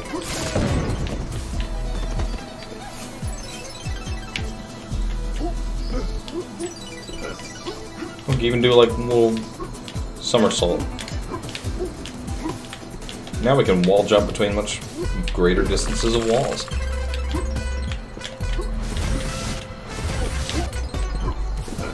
Zacharias says they understood the misunderstood the mechanic. If we have some time, I would like to go over our donation incentive. Is that clear? Absolutely. So we are looking for references to other games in this game that are in fact actual intended references by the developers. Yes. Every reference that we find will donate some amount to the Rainforest Trust. There's a lot to go around. But we are looking for ones that are actually intentional, as opposed to just reaching as hard as we can for a reference. Although I appreciate the reaches because, hey, it's for a good cause. Yes. No sense in not trying. If we can wrangle Connor and myself into. I might get lenient as time goes on. I don't know. Intenso. And then they do these things where they want you to go in a very specific order because of how they. What happens when the timer reaches 0? I'm assuming bad things. Well, they explode. But like, do they cover the entire screen, or could we just have hidden out on the opposite corner? And those ones, I believe, don't. There will be one later that's a different color and will. Or I think the big ones do. Got it. So the idea is don't find out, essentially. Yeah, you really don't want to. That wasn't right.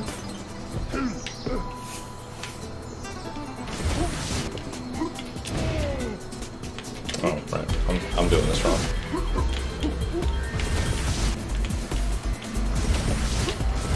Oh yeah, what you were doing looked a lot harder than what the actual solution was. Yeah. Yeah, so if you try to... Haven't encountered that yet, but if you try to switch dimensions while you're inside something, it'll just sort of go, nope, and push you out. And then... A sensible bug fix. I'm sure that crashed the game at some point. Yeah. Did I just turn into a chicken to avoid that? Yes. Was it intentional? No. It was absolutely intentional. Take credit for all of your successes, Connor. I make no illusion that I am good at this. This is my nightmare. Zacharias. Why am I even fighting these? I don't have to. I can just leave. Sorry. Zacharias, I am curious to know more about Titanfall 2. Yeah, I have never... Jumping between different timelines is definitely not something I would have associated with that game, because it looks like a modern or just near futuristic military shooter type game. So yeah, that was what I do elaborate. Assumed. Please, I would also very much like to know. Titanfall 2 had a sequence where he was time traveling to chain wall jumps between walls that were divided between two timelines. Huh. Interesting. I didn't even need to be here. I didn't even need to be. Oh shoot, I did. I did need to be here. Okay. I just went the extra mile and got something. Got a thing. Hey, what's that? Another statue in the same area? Wow, they're really throwing the upgrades. It had a goat inside. Yeah.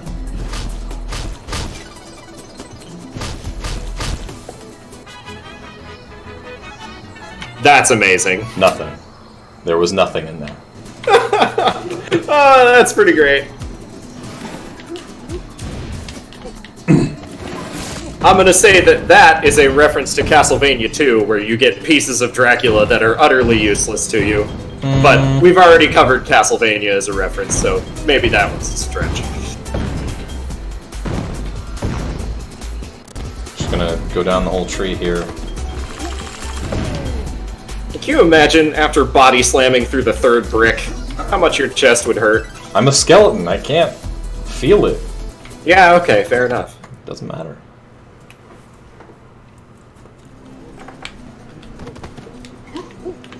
We're back in the desert. How long have we been at this? How long are we... What's our time now? It is currently 9:47. Holy let's crap. see. Let me go consult the schedule here. I believe we're set to change over at noon. Ah, okay. And I think that means I'm a little behind. Well, Mike and I will be here all day and happy to play Hollow Knight at any time, so...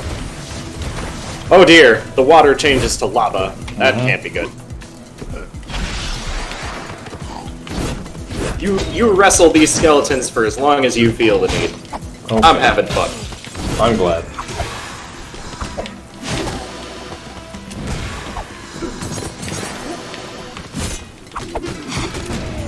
This guy is, I like to call him General Grievous because he's got at least 3 swords. I believe it's 3. Ah! Did it. General Kenobi. Also known as that one enemy in Skyward Sword that kills my enthusiasm for the game. A lot of things killed my enthusiasm for Skyward Sword. I never even finished it. I think I did like one temple and then dropped it. I couldn't... A friend of mine was just like too excited about the concept of a Zelda game to not play it. So I went to his house and essentially got to play through the highlight reels while he did all the exasperating parts of the game. So I had an okay experience. Zacharias, I wouldn't mind Titanfall 2 spoilers at all, but I think for the sake of anybody who might be in chat... I got the game when they gave it away for free on Battle.net, because, like, Activision bought it out or something and then put their games on there too, Call of Duty on there. But I don't think I'll ever actually play it. Well, sounds like it's got more time travel than you reckoned, so who knows? Wow. Alright. Maybe power it up at some point.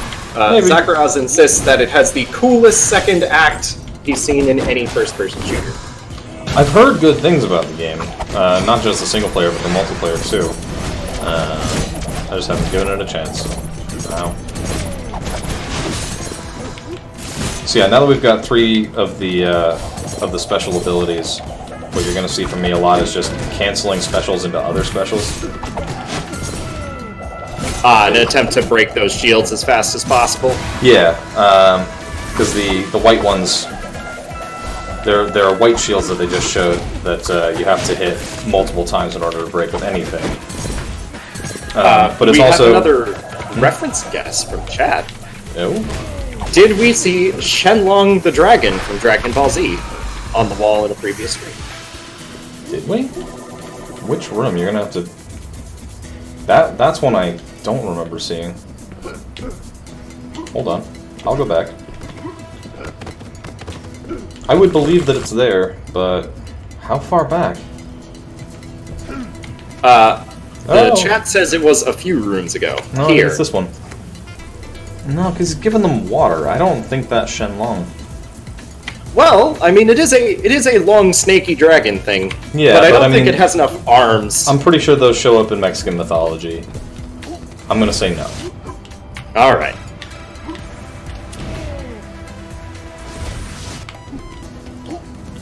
Good try, though. I can see it.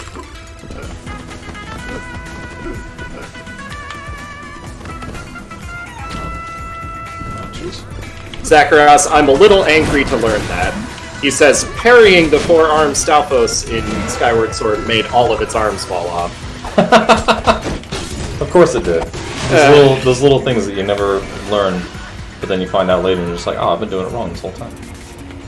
When I was a younger kid, I had all the patience in the world for games that teach you by punishment. Yep. And now that I've grown more world-weary and more stubborn, I tend to just tank my way through things when it's like, there's clearly something you should be learning here to do more than 1 damage to this JRPG boss. Yeah. I'm like, nope, all I have to do is hit him 100 times, let's do this. I feel that. I definitely lost patience for JRPGs and just the grind. Like, I started playing Xenoblade 2, and I don't think I even got to like a major combat encounter before I said, I'm good. Yeah, we're done here. I get the basics. Yep. No, I mean, I lost patience for learning, but I gained patience for frustration. It's the strangest thing, where it's like, I am much more willing now to just be like, no, I'm good at video games, and just try and get through a section when it's very obvious the game is trying to teach me something. They're trying to tell you don't do it. Yeah, and I'm like, no, I'm not listening. I'm my own person, game.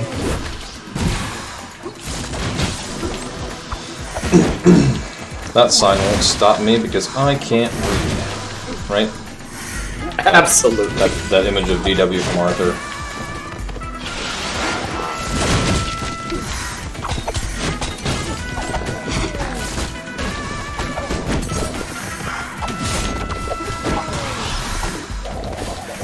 No, thank you. I don't want anything you're selling.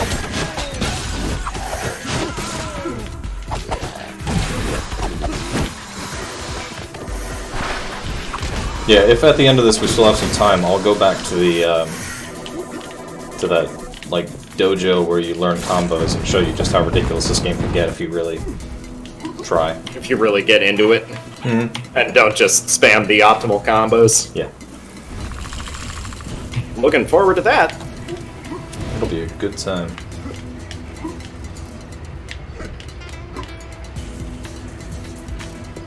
Ah, jeez. If it had let you grab onto the wall again there, that would have been a great way to just ignore the mechanic of this room. Just be like, nope, going through this. Unfortunately, no. Some of these spikes kill you instantly, and some of them don't. And there were some that were red-colored earlier. Well, they're and all they red-colored. Quite large. All the spikes are red-colored. Ah, okay. But I think the That's ones that are moving are the ones that are going to kill you instantly. And that's going to become much more relevant later. Great work not discovering that on stream. What? Great work not discovering that right away. Yeah. Getting through that room flawlessly. This one's going to be... Are you sure Walls of Blades isn't a reference to Super Meat Boy? Not going to give that one. Alright. There is a Super Meat Boy reference in this game, but you all missed it. There's like a direct, very forward reference to Super Meat Boy. I think it'll come up again. Missing the easy one and falling for the... God, that took me like 5 tries in the practice run. Nicely done. Yeah. It's just strategically sliding down that pillar that you're hanging onto the whole time. And I would just always mess up the timing. What in the heck am I doing?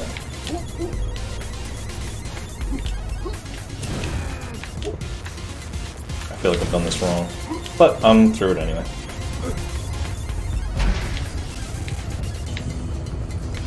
Ah, the snakes in the background are plot important, and that enemy is new. Yes, and he's got a big hammer. Big hammer. We're back on big hammer again. Carrying a Mario level into battle. I said during the Bayonetta 2 stream that I would learn how to do Mario ROM hacking, just so I can make a ROM hack that has a level called Big Hammer. I might still do that. Gotta have 3 phases to it. The first phase where you see the hammer. Yep. Second phase where you have to solve a simple platforming challenge with the hammer. And the third phase where you die horribly when Mario reminds you that it's a game with challenge in it. Well, I was thinking more that it was just a level that would take place on Big Hammer. Okay. I don't think I got that deep. I was watching somebody who did a dissection of every Mario level ever. Yeah. And the key is that they always repeat the mechanic 3 times. Yeah. That is for sure. During that stream yesterday, I did find that there are 3 worlds in Super Mario 64 that repeat their names, or repeat the adjectives at the start of it. There's Cool Mountain, Dry Dock, Dire Docks, and Dire Tall Mountain. Ah, okay. So there's Cool Mountain and Tall Mountain. The thing that interests me most about Mario 64 is that every level there's one big thing in the middle of it most of the time. You know, it's the pyramid, the volcano, the mountains. Yeah. And every ROM hack I see seems to miss that idea. They deviate from that. I gotta wonder if it's intentional on the part of the people making the ROM hacks, or they're just Super Mario 64 did it this way, I want to do something different. Or if it's just they're not as good at level design as Nintendo is. Maybe. Bless their hearts. Yeah. There is one person who does ROM hacks for Super Mario 64 that is absolutely absurd. The most recent thing I think he released was an entire port of Banjo-Kazooie into Super Mario 64 or something like that. I believe that. People have been getting there was this restriction on level size for a while that sort of limited you on what you could do, but somebody found a way to get around that, and they put the entire Hyrule Field from Ocarina of Time in it. Yes, that was another one I saw recently.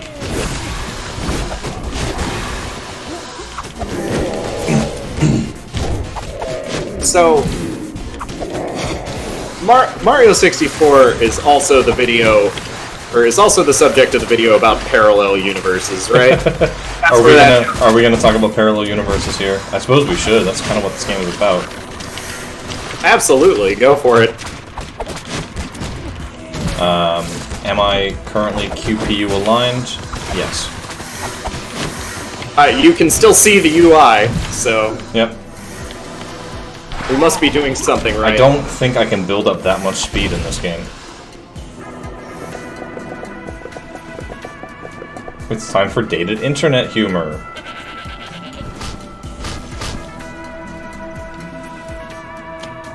Use forward or back and A to use the power of the dashing derp. I ran out of names. Back when people still said derp. Derp. Yeah. This was actually my favorite ability in the game. I won't call it the most powerful, but it's the one that lets you move forward and save yourself from terrible jumps that you mess up. Woo! And also now we have another color of shield to worry about. We're about to get introduced to, yeah. The first time, I'm actually disappointed in this game's ability to name things. They didn't call them chorizo statues. They're Chuzo statues. They are. They should have been chorizo statues. You're it's absolutely close, right. but not right there with the Mexican food themes. Mm-hmm. As compared to our friend Tostada, who teaches us how to play the very basics. Wait, did I do this wrong? Am I crazy?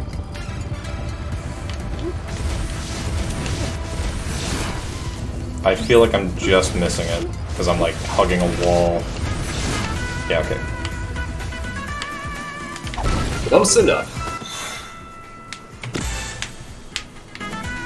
Oh, we just got a paragraph on chat. Give me a moment here. Paragraph. Sakharov says, to vaguely elaborate on the Titanfall 2 sequence, the second act involved infiltrating an enemy research campus. Something they'd been working on had weakened the local space-time continuum. Good job, evil scientists. Wow. Resulting in the player getting sent back in time at set points. A device found later in the level lets you hop between past and present timelines at will. Led to some fun firefights and platforming sequences. This does not sound like the game I would expect Titanfall 2 to be based on cover art. Not at all. You convinced me, Sakharov. I will absolutely add it to the backlog. Yeah, I should just install it and play it at some point. Oh, it's been a long time since we've seen that neat little face suplex. We've been special moving a lot of enemies. Yeah, once I have enough special moves, it's just like I can do all 4 of them chained into each other like that. Ah. Yeah. Those guys are completely unreadable when they're covered in shields. Yes. They're already a mess of blades, but like once they've got a outline on them. This is a pile of danger, Will Robinson.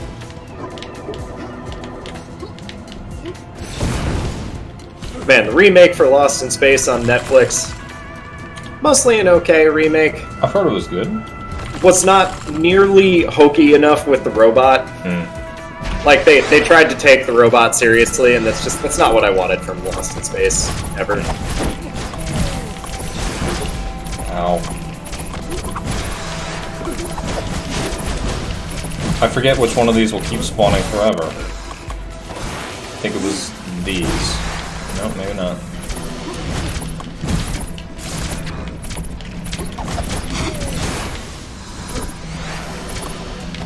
Is it just until I destroy these, or is this a set limit?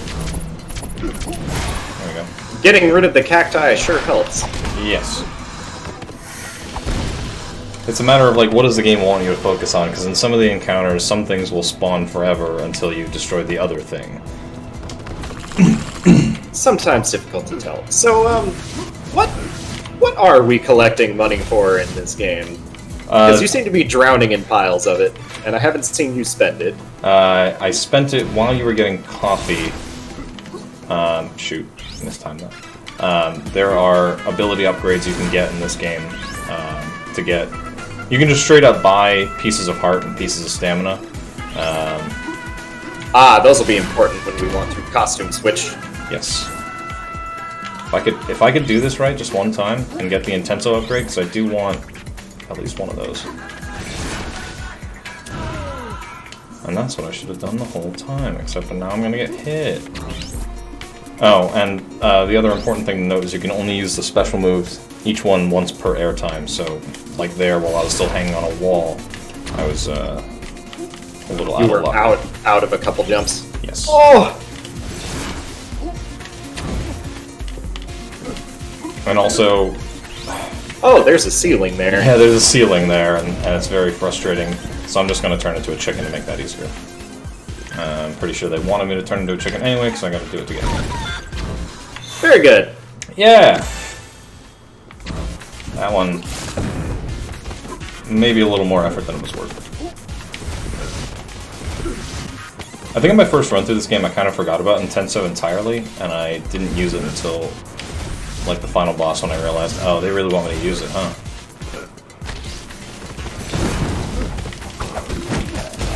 I'm trying to remember if I even got to the Intenso meter when I played this game. I feel like it's a hard thing to forget. If you played not Super Turbo Championship Edition, if you played the original or the Gold Edition, Intenso didn't exist. That was not a thing until Super Turbo Championship.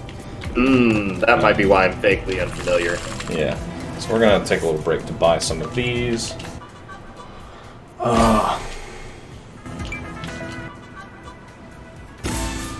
Get some more health.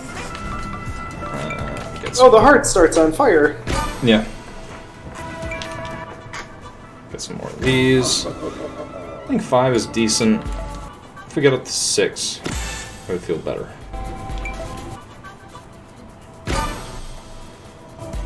Except I don't have enough money now. Crud.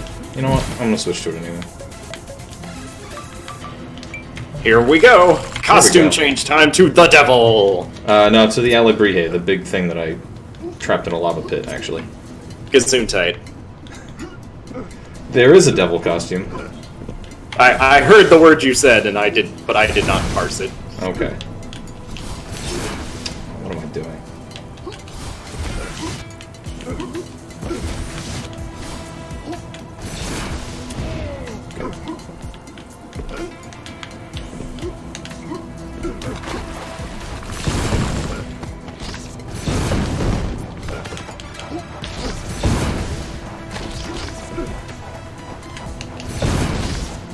Ouch. Okay. Yeah. That was the boomerang, and that looks like it really hurt. But on the plus side, special moves don't quite one-hit things, but they will take them down to just like a single jab, and then they die. If I could face the right direction. And now I'll also get health back from killing, which I wasn't doing good. before. So we just have to be better than the game. Slightly. Chat says, we've discovered that there is Steam Workshop content for this game. There is. Unfortunately, I am playing the Switch version, so I don't get that. The most popular items are reskins of the Luchador. Mm-hmm. Yeah, I saw one for Kratos when I went to go look. Samus, Shovel Knight, Tomb Raider, Adventure Time, Bayonetta, the Crimson Chin. Oh, God. Oh, yeah. This bit's that really is frustrating. Absolutely the skin I want. All of the spinning blades insta-kill you, and if you clip them by, like, even a pixel, you die. So I have to, like, wait almost a little too long for this to pass over them. Now, is that because we're wearing this costume, or is that just a function of that puzzle? Those insta-kill no matter what. Okay. And I tripped on that a lot. Well, you just rocked it. Yeah, I did. First try. So good work.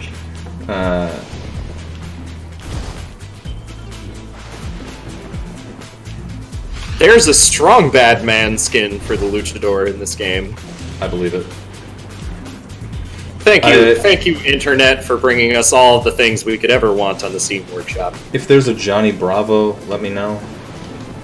I'll probably buy there's another strong contender. I'll buy this game on Steam when it goes on sale again, and I'll definitely play through the game as Johnny Bravo.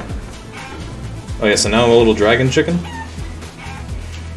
I'm glad that you still make the chicken noises. I wouldn't have wanted to lose those. Nah. Are all of the villains talking right now? Is this their villainous betrayal moment? No, the adults are talking and we get to be chicken? Yeah, we get to be a chicken. But if you'll notice, there's a boss health bar, so, you know. We have to fight somebody. Yep. Sponsored by tequila. That was great. Zakaraz says they saw a Star Wars reference. Did you now?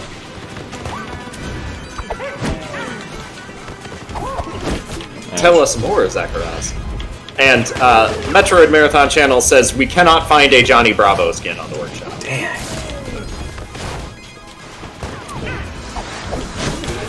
What? It faced me the wrong way. Okay. Oof. Holy giblets.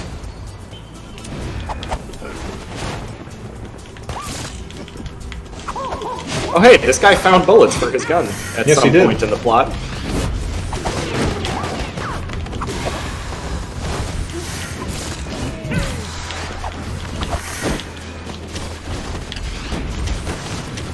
Oh jeez. Well, I'm in the one that makes it water, thankfully. By coincidence.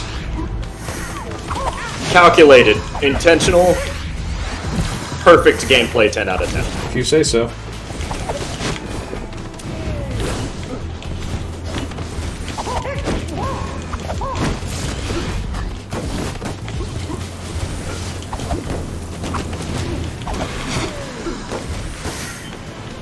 Come on, get down here. I gotta kill you. We're done. That's Flame Face.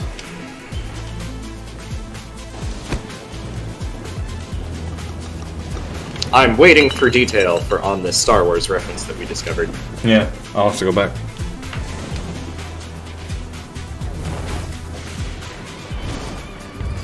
And he's gone. I can't go back. Oh no, I guess we'll never know. Unless we can get some more description of what it was. Maybe we'll remember it.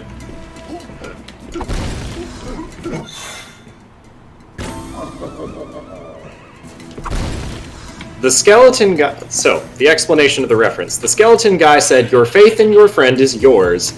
Zakaros says, "I can only assume that was in response to the woman saying, 'Your overconfidence is your weakness.' It's an exchange between Luke and Emperor Palpatine in Return of the Jedi." Okay, I'll allow that. Adding it to our list. Good eye, Zakaros. I don't think I ever caught that one. It's impressive. Especially because I was scrolling through that text kind of fast. Yeah, that was a nice catch. So now we've got the ability to fly up walls, which we're going to use in a minute. After we're done falling. Well, not done. This technically... I thought it drained your stamina, but I guess it doesn't. Oh, come on.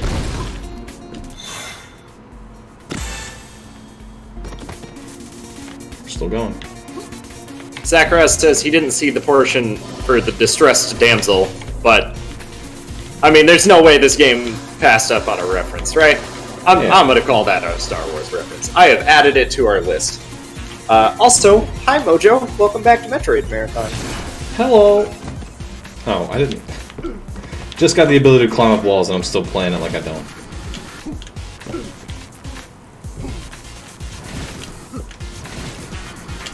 Can you climb up walls that have green sludge on them? Nope. Can't. You can't wall jump on them or do the climb.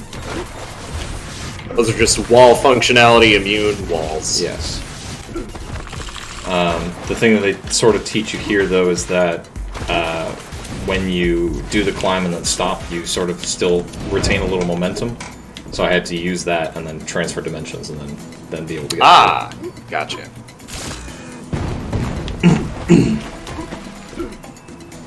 And we're out of here.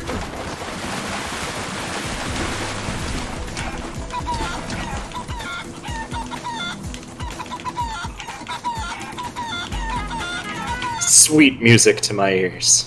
And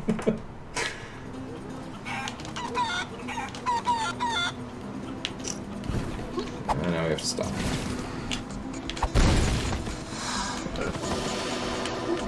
Mojo asking, should they donate $1 for every sheet of paper their son's private school has had them print for learning this week? Oh god. Mojo, you should absolutely donate to the Rainforest Trust, but please don't bankrupt yourself. Yeah, right? I mean, thinking of how many pieces of paper my teachers wasted, I can't imagine. And speaking of which, I feel like a broken record, but it's a little bit later in the morning, so I'd like to repeat our Rainforest Trust spiel if I have a little bit of time here. Please do. We are Metroid Marathon. We do silly things on stream for charity. Yep. Including playing video games and a lot of things inside of them. Yes. This particular Metroid Marathon, the charity we're working with is the Rainforest Trust. The Rainforest Trust is a conservation group that preserves the rainforest and all the plants and animals that live in it by buying up land with donations. 92, yes. Thank you, Zevi, for read more about the Rainforest Trust at their website. In short, 92% of all the donations that you send to them goes to buying land and protecting it, either by holding on to it against folks who would like to do it harm, or by giving it to its native owners. So far this weekend, we have raised $1,538, and I think that says 88 cents? Yes. Over the course of the weekend, as part of our video gaming shenanigans. Make no mistake, they are shenanigans. Yes, yesterday we wrangled some sheep. 2 days ago we sang some DuckTales songs. Today we're finding video game references in a video game. And later we'll be hopefully convincing the quarantine beards to come off from at least one of our runners. Fun fact, apparently enough people complained about the amount of references in this game that in Guacamelee 2 there's a secret room that actively takes a giant crap on everybody who complained by just filling the entire room with as many references as possible. Wonderful. At some level, I kind of understand people who are like, oh hey, there's Cactuar again. Yep. At some level, I kind of understand people who are like, man, jokes that are from the internet in 2010 are lame in 2012.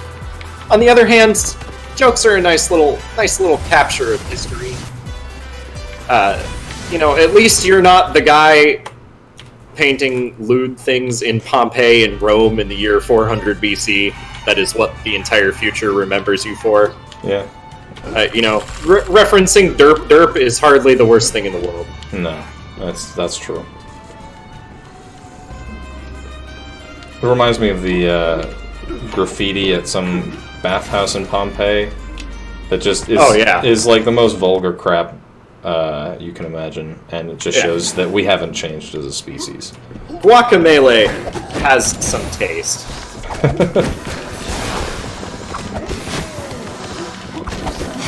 Mojo in chat currently incredibly upset that her son's school is recommending that she also laminate these many papers that she has to print out. Why? Because everybody has, the tools to do that. Yeah, everybody has a laminator in their house. Or the ability to go to a FedEx. Which are all definitely open. Yeah. These things. This is where we start getting into the elite enemies, where I said the big guys will get a lot scarier because there are elite versions of them. And they do, like, twice as much damage. Also, it's snowing up. Yes. Is that intentional? Shoot. Yes. I will show you why. If you switch dimensions, it's coming down. Got it. Dead World is up, Normal World is down. That is a very clever Dead World touch. It's cool.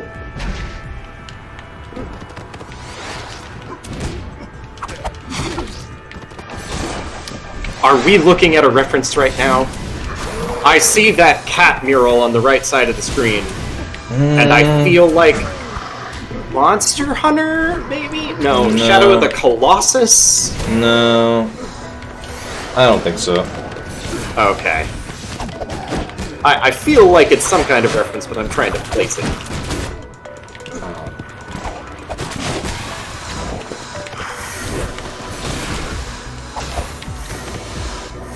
Mojo says that the school is having her son learn multiplication. One of those things that I forgot from school. How old is he? Not very old, I don't think, but I don't remember off the top of my head. Mojo asks where we're at in terms of video game references. Currently, we have found, 8? well, not just video game, also... yeah, we expanded to general pop culture, because there's a lot of those, too. Yes. Currently, we are at 8 video game and pop culture references. And Mojo also responds that her son is 5 and is also doing cursive. Multiplication at 5, that's impressive. They're pushing them hard nowadays, I guess.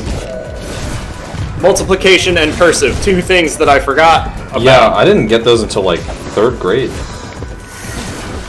I remember 3rd grade.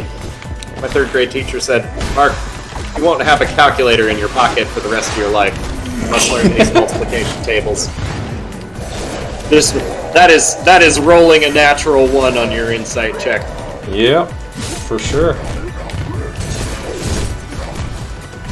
Oh god. Yeah, okay. I have in fact made it a point to have a calculator in my pocket for the rest of my life. Yeah, even before I had a smartphone, I usually carried around something that could calculate.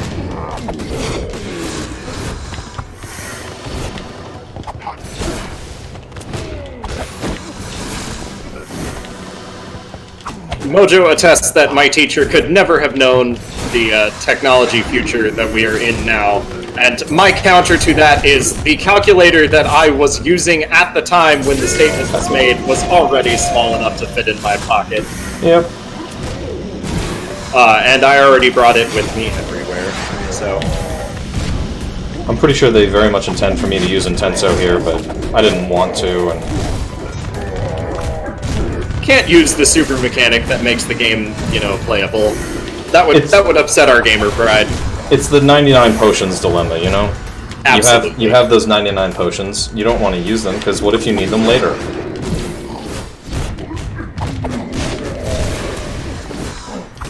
Gotta save my 99 elixirs for the final boss after the final boss, because they've always got 3 forms or something like that. Yes. But I never know which form is the last form.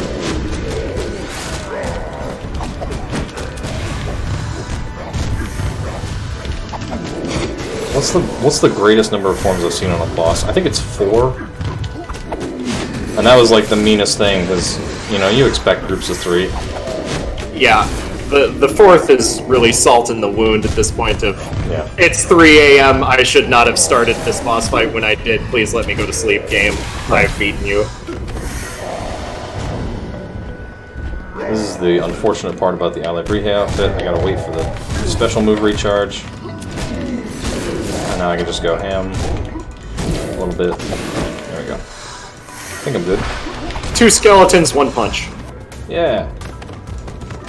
Oh, that's another one that should be an outfit. Is there a One Punch Man on the Steam Workshop? Let us know, Metroid Marathon chat.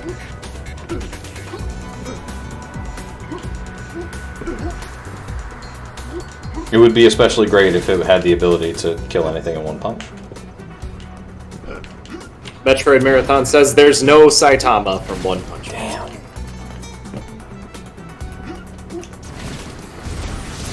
Oh my god, there's another one. I thought I was done. Thought I was done swapping dimensions to get around these.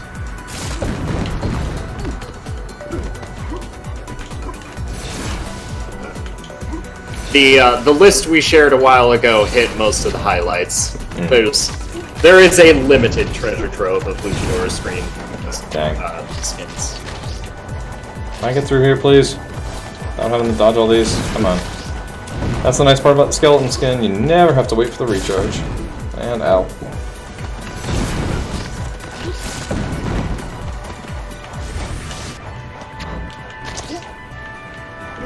Oh, come on. Oh, that's the wrong button to dodge. No. We don't care about killing them. Oh god. Yeah. The bridge is out ahead. Yep. A cart has been overturned on the road. We man must go do another dungeon first. A man has fallen into the river in Lego City.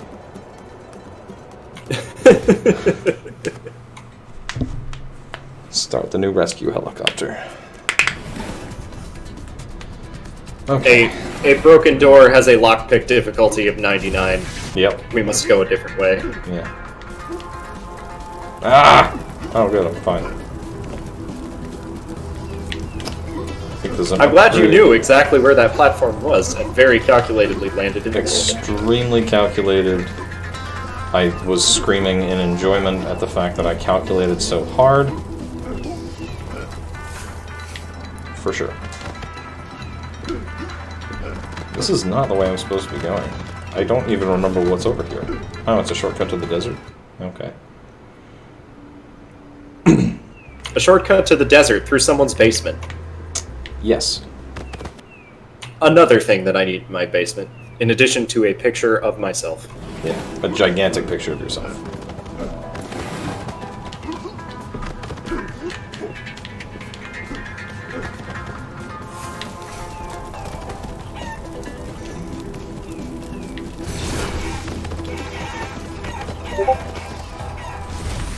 Yo. I'm getting a Discord notification. What's happening? Oh, we're just talking in the lounge. Oh. You're good. Alright. I am going to step out very briefly to visit the restroom. Okay. My face may be taken over by a slightly different sounding voice for a little bit, but I'll be back as soon as I can. I'm sure no one will notice. This is also wrong. not the way I'm supposed to be going. What time is it? How are we doing? 10:25? An hour and a half to finish this up. I'm pretty sure I can. We're pretty close to the end of the game. We got 1 or 2 more boss fights to do before the big one.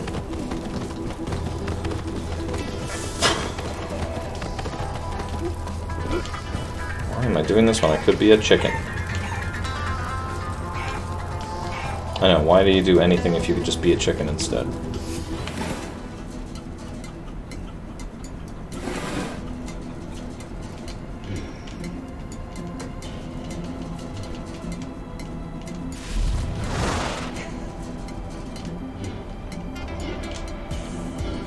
Kickstarter jokes.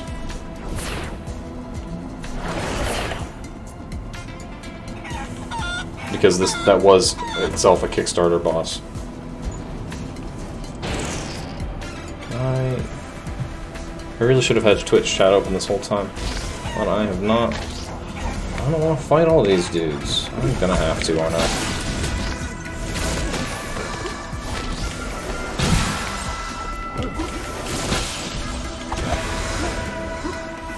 No. Frick. Shoot.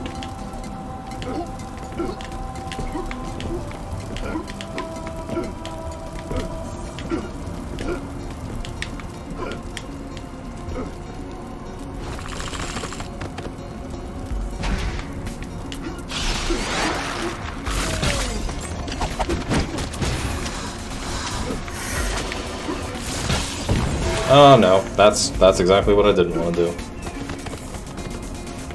That's how they trick you with this one. If you break those, you're dead. But all the enemies have those green things on them, so you gotta do it. But you can also drop things in there, so it's a two-way street.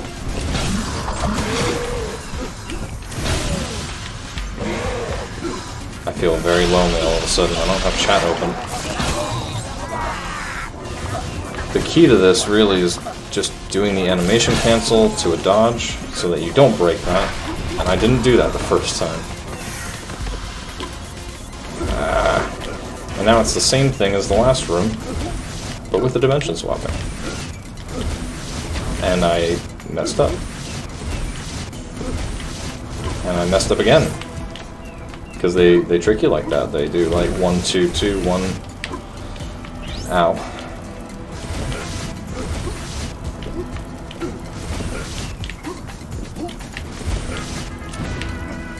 Nice of them to give you that little breather, though. I don't need it. I'm a professional. Actually, they have a good chunk of money. Oh, another one of those. Let me just pull up Twitch.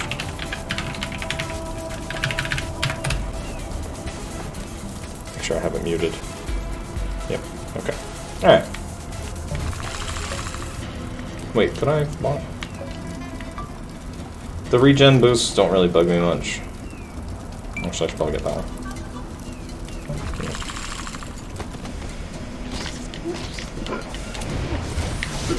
Yeah. Oopsies. Hello. I have returned. I see that. Well, I don't see it, but you get my idea. I miss human contact. Relatable content. What did I miss? Not a lot. We wrestled with some skeletons and did some platforming, pretty much. Yep. That's what we do here. Did I miss any references? I don't think so. We appear to be discussing the finer merits of chicken in chat right now. Do we? I missed some chat. I didn't have it open. At some point this weekend. No. That's not a reference? I don't think so. Unless somebody notices something I don't. Like it's some Shadows of the Colossus reference that I don't know because I've never played it. I don't think so. That Shadows of the Colossus is what I went to too, actually. But that was the wrong neutral special move. Therefore, you get to sit here on the wall and wait for your special move. Well, it's not that it was the wrong one. I just did it clinging to the wrong wall. You would think clinging to this wall would mean you do it in the other direction, but you actually do it facing that direction. If you think about the physics of being a platforming character strong enough to stick to perfectly vertical surfaces, the wall that you would headbutt would be the wall that you're on right now. I guess. It's just opposite from what feels natural in a video game. Yeah, you're right. Anyways, back to the subject of chicken. At some point this weekend, I wanted to do some baked buffalo wings. Oh. That's sounding delicious to me. Unfortunately, they have not thawed, so I'm thinking that's going to have to be a during the week thing. Dang. I discovered that apparently it is baked chicken wings is the kind of thing that you hear, and if you know enough about cooking, you're like, that sounds like it's going to turn out incredibly dry, because baking meat tends to remove the moisture from it. It does, yeah. As it turns out, it's fine as long as you bread them first, and like don't separate out the wings very much. If they're all covered in breading, then they retain their moisture quite well. So I do that, and then I assemble my own little buffalo sauce, which is just mostly Frank's Red Hot, but also applying additional spices because I can't resist opening my spice cabinet, and they taste so good. If you want real buffalo wing sauce, just add butter to Frank's. That's really all you need. I don't remember. That is all ratio. You need. Yeah. No measuring is happening, and I'm adding butter to Frank's. Yeah. It is all you need. I also add stuff to that, though. Like, that's the base of the sauce, and then I'm just like, ooh, but wouldn't this be good with paprika? Yeah. And the answer, as it turns out, is yes, even though technically, from a purist standpoint, I probably shouldn't be doing that. Yeah, but who's watching, right? Exactly. I had a lot of trouble with this room in the practice run, too, and I've just completely blown it up. Oh no, actually this is the one I had a problem with. Because we're dealing with rising lava. That's definitely a reference to every video game I've ever played. I'm gonna go ahead and add that to the list. Yes, every video game. If it doesn't have a rising lava reference, are you really playing a video game? Oh, what would be the original... What would have been the inspirational media that encouraged video game designers to have a rising lava? Indiana Jones? Maybe? Or would it have just been a programming thing of like, this is easy to do? I don't know. I know Super Metroid has one. That's a sequence you have when you get the speed booster. Yep. I'm trying to think of Nintendo games that managed to do it. There's gotta be at least one. I'd be willing to bet there's a Donkey Kong Country that does it. Right, but that's still Super Nintendo. We got a bloop in chat from Dark Cobra. Oh, you're thinking about back to Metroid Marathon. You're thinking Dark specifically Cobra. NES games. Okay. Well, I'm just trying to think of the oldest game that I can get to. Because, you know, if we can pinpoint it to a first video game or a first movie or something. Is there a minecart auto-scroller? Not in this game, and I don't think there is one in Guacamelee 2. That was... I gotta be honest, when they made Ukulele and I saw that was a backer goal, I was like, that's not gonna go well. They're trying to appeal to both the Banjo and the Donkey Kong people. They also got David Wise, who did the Donkey Kong soundtracks, and it's like, that's not gonna go well. And I was right. The minecart segments are like my least favorite part of that game. I gotta be honest, didn't make it far enough into Ukulele to get to the minecart segment. Yeah. Something about the controls just felt really clunky to me. They were first zone. They released a patch a few months after release that fixed the camera apparently, but I haven't gone back and played it. I got almost to the end and just like lost motivation. All right, reference question: is this villain this like amalgamation of bones sticking out with the guitars and whatnot? Is he a Dark Souls reference to Gravelord Nito? I don't think so.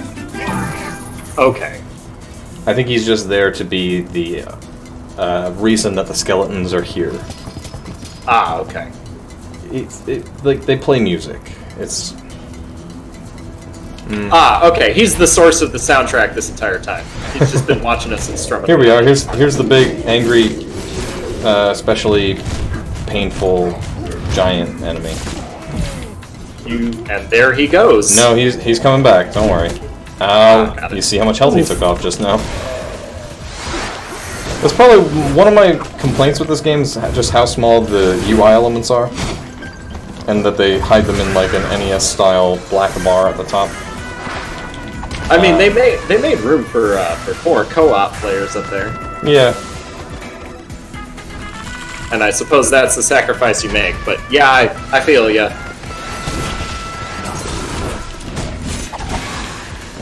I'm sure that is just as difficult to notice on stream. It is. As it is for us here live. Yeah. These are the ones I think that will kill you instantly because they're green. The other ones were blue. I don't remember. Yeah, there was also one that was notably bigger. Yes. That one might also be the insta-kill one. Ah! That one I was just too close. Ah, okay. There's one that will definitely kill you no matter where you are on the screen if you let it blow up. I don't He did think look like he had a radius with his explosion. Yeah. I don't think we've seen the really bad one yet. The one that kills you anywhere you are on screen also has like a 3-second timer. It's rude. Yeah.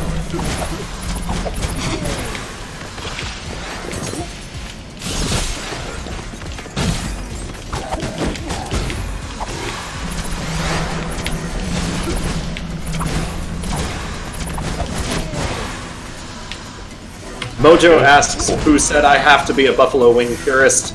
My eternal anxiety voice in my head, Mojo. That's who tells me I have to be a buffalo wing purist. The people of Buffalo whispering in your ear. Yes. So we've hit this point where the lava is either frozen or active, depending on where you are. And you want to be on the right side of that. The game definitely doesn't slouch with this dimension switching mechanic. No, it doesn't. They get their mileage out of it. Yep. They really test you in as many ways as they can. There we go. Yeah, these purple ones you're seeing, these are where you would need the morph ball bombs if you had the patience to get that upgrade. Ah, is it just an extra heart piece that we don't need? It's some extra thing. I don't remember. I think it's different depending on where you're going.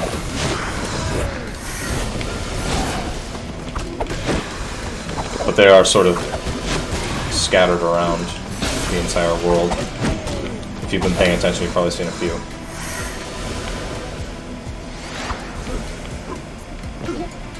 I've been paying a little bit of attention. See, now here's one of my least favorite enemies in the game because they are the more powerful version of the 3 sword dudes, but their sword spinning attack is undodgeable. As the that. Ooh. Yeah. So I have to just kill them as fast as I can. Well, I must say the Gesundheit costume certainly adds excitement to the game, turning your health bar into a roller coaster. Yep. And I almost just killed myself there. And I'm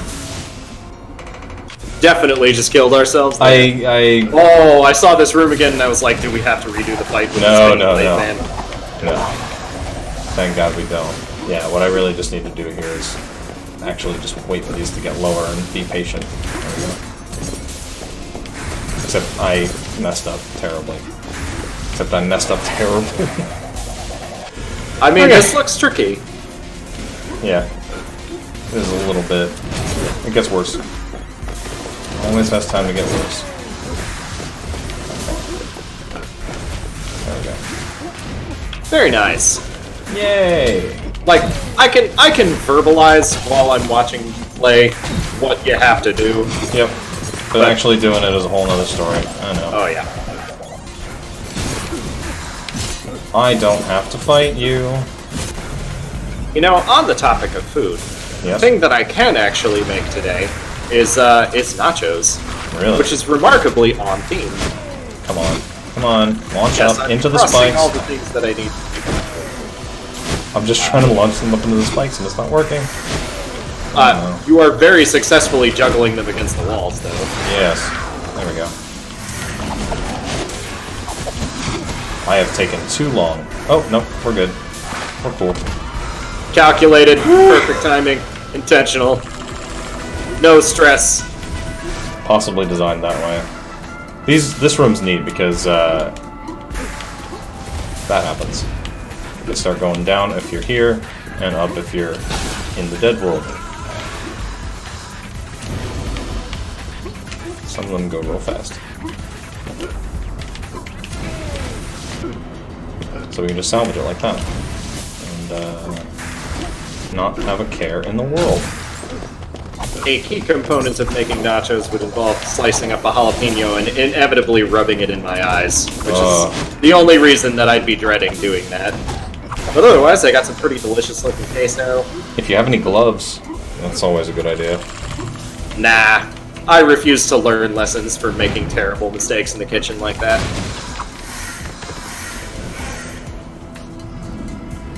Suit yourself, I guess. It's one of those things that's like, yes, this is what I should do, and then you get to the grocery store and you're like, gotta remember to look out for toilet paper instead. Unfortunately, it's worth its weight in gold. Unfortunately, right now gloves are also worth their weight in gold. Every time I've gone to the grocery store, there haven't been any, and I've actually run out of gloves, and I just use them for food prep. Like when I'm handling raw meat, I just put gloves on. Dark Cobra asks, so what is this game? This is Guacamelee. Give us an overview for the folks who are just waking up. Okay. This is Guacamelee. It's a Metroidvania game where you are a agave farmer turned luchador because you put on a dead guy's mask, and now you have to save the president's daughter from death, I guess. Being sacrificed to make the living world and the dead world combine. That's what's going to happen. Metroid Marathon chat follows up and says, this game is El Metroid Mission Zero. Yeah, that's completely accurate. Remarkably apt, and I love it. Mojo asks, death the concept or death the person? I believe the answer is yes to both, although I don't know. She will be dead. The concept dead. Because she's going to be sacrificed for an evil ritual to make this guy Kalaka rule the world. Oh my god. Dark Cobra makes the point that we beat Death the Person in Bayonetta 2. Yes. We've been there, done that, I guess, this whole time. Alright, so I just got the last upgrade, and if you've played Hollow Knight, this will look familiar.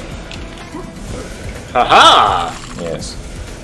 I actually don't remember that particular Metroidvania mechanic from before Hollow Knight. It's basically shine sparking, but you have to be up against the wall to do it in this game, and Hollow Knight. Oh yeah, you're right. It is kind of shine sparking, isn't it? Kind of. Oh yeah, no, they just want me to. I have a complicated relationship with shine sparking in Super Metroid, as in I can barely ever get it to work when I want to. Shine sparking in Super Metroid is kind of janky. They made it better in Fusion and Zero Mission.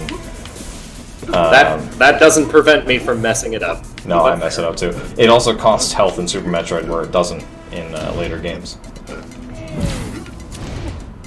And I guess they made that also a mechanic in Samus Returns, just clinging to a wall and then use a power bomb and then you fly. Yeah.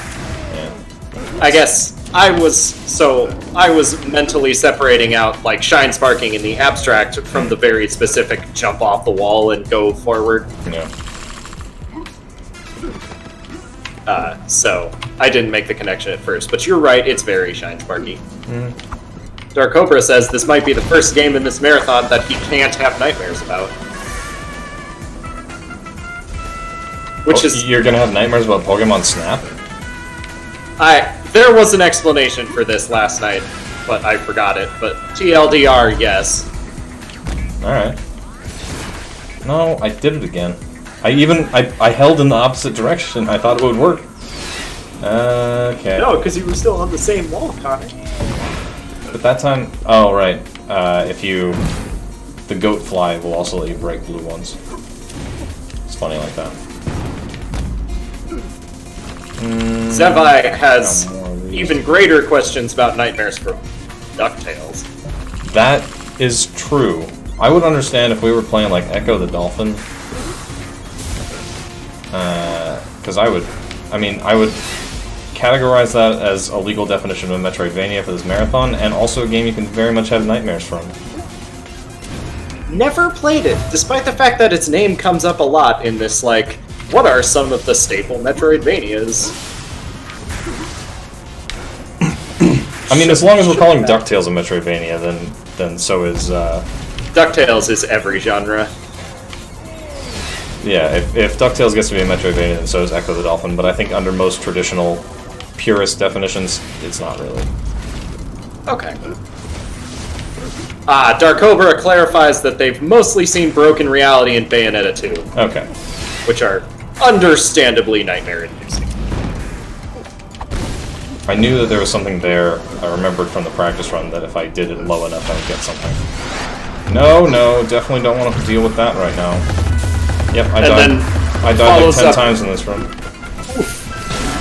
And then follows up with pantless and pogoing Uncle Scrooge is the nightmare from DuckTales. Okay, I'll allow it. No, I don't want to die here. Okay. I cannot tell you how many times on a practice run I died there. Nicely done. I hate that dude. And his stupid, undodgeable hands. And these undodgeable swords. I'm leaving. Alright, now we get to go in here. We are nearing the end. Ah, okay. Well, you're doing great on time, I'm pretty Thank you. sure. I suppose I can go check the schedule if you'd like. I think I'm a little behind.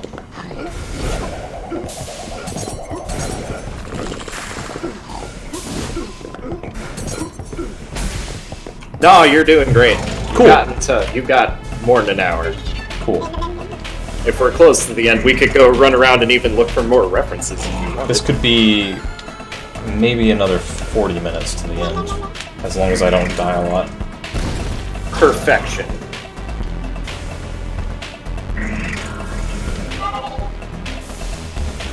Also, you're doing great on giving our poor marathon runner a break by completely removing the Talon Vortex Station from the equation. So you do you. You play this game, you have some fun. I mean, I could understand sort of doing it the way we were doing it before, but it also just did seem kind of weird not to just give the stream key to whoever's running at the time.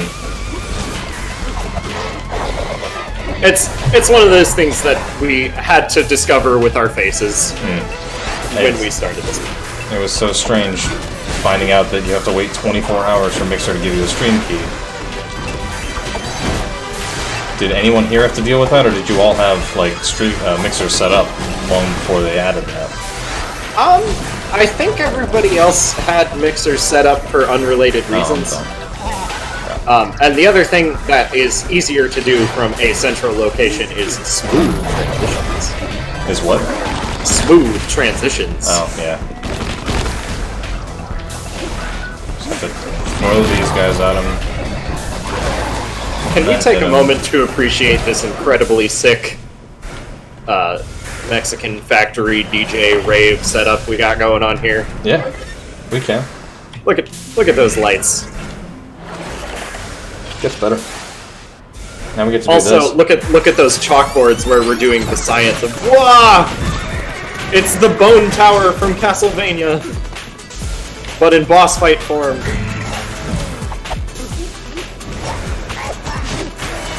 There we go.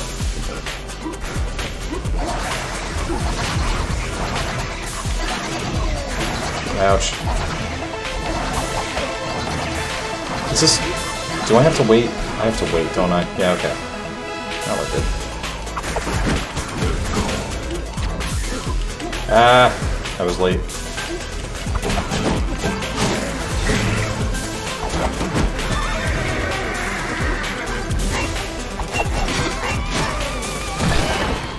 Can we also take a minute to appreciate that that top skeleton looked like it had an afro, but it was actually a sombrero? And I appreciated the thought of both.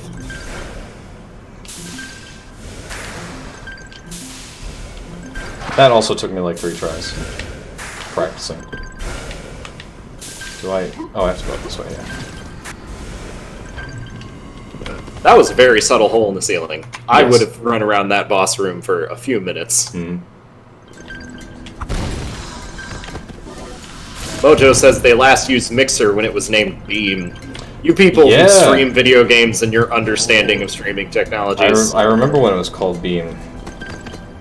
It's all gibberish to me. I'm just here to play DuckTales. I only signed up for a Mixer account when, during E3 one year, Microsoft was using it to give away copies of Rare Replay, which was the best reason to sign up for a Mixer account at the time. But I didn't sign up, I didn't do the whole setting up streaming thing. Because I just assumed, hey, they'll just give me a stream key like Twitch does, and they would have, but not anymore. Somebody abused that and ruined it for the rest of us between September and now. I guess. Well, they started doing that in September. They started making you wait before September. Right. Now.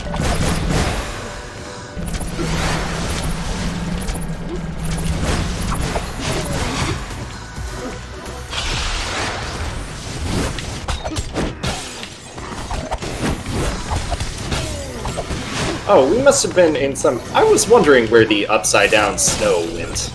Yeah, we went to a different area. We must have gone into, like, some lava factory of some kind. Yeah, when you went for your bathroom break, we had an area transition. Ah, gotcha. Yeah. That explains the gap in my memory. Hello, Jaguar friends. Hey. What happens I'm pretty sure I will follow. You're wearing the Jaguar costume and you walk into that like cutscene? Do you know? I don't, but I can do it when we walk into the boss fight. Could be fun. I just want to see if the game acknowledges it or not. I don't think it does. I think I had that idea. We'll find out. Sweet. Oh god. I thought it was only the single punch. Hard to tell. Do you ever wonder what enemies in platforming games are doing when they're standing on top of like rando platforms on the side of the mountain just waiting to punch you? Like, were they playing cards up here before? Did they have just... Do they have families? Were they talking about them? I think as skeletons they really only have a singular purpose. They don't really have much else to do. Yeah, but you know, even like mindless automaton types, you know, they gotta have some motivation or what have you. Yeah, they gotta do something with their time, but like they don't have enough floor to even work with up here. Like this is absolute silliness. Those two guys, they are best brothers by now. If they've been hanging up on this mountain for like days or months, just standing right next to each other. Yeah, I was musing with Mike about how I think if for keyboard players these have to have some kind of aim assist because otherwise I don't know how you can be expected to aim the grenades back at them properly. Ah, chucking the melons at the cacti. Yeah, because you can see I have like an analog full circle that I can deal with, but if you were playing on a keyboard, I can't imagine. Mike was giving me no end of sass for playing Hollow Knight on a keyboard. We had a lengthy discussion where I tried to convince him of the merits of platforming everything on a keyboard. I think I came to the conclusion that I'm just programmed to do it because I did it first. I think I played through most of it on a keyboard. I think there was a time where I played it on a controller. I don't remember for how long. Oh, this is... Oh, no! Okay. Surprise! Buzzsaws! Surprise! Buzzsaws, you die! Okay, this is the room I was dreading. This is the one with the insta-kill balloons. Those ones. Oh, nuts.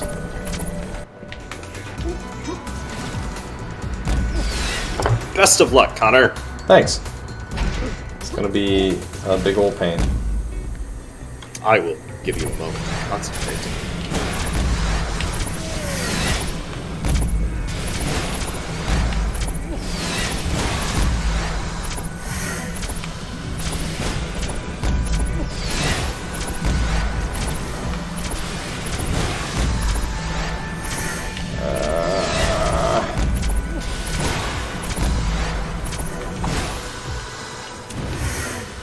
Oh, are we done?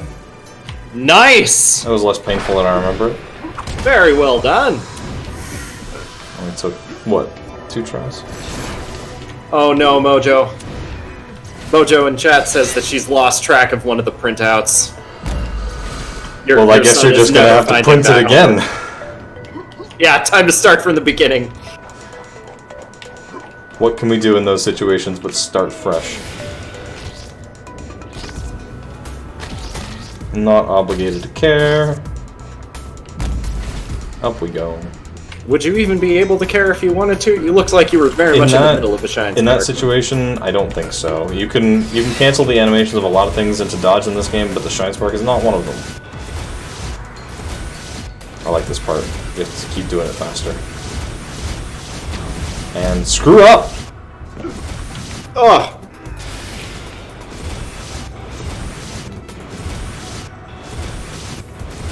I've been treated to almost more flashing colors than I can handle through the course of this marathon. This is not doing me any favors. Screwed up again.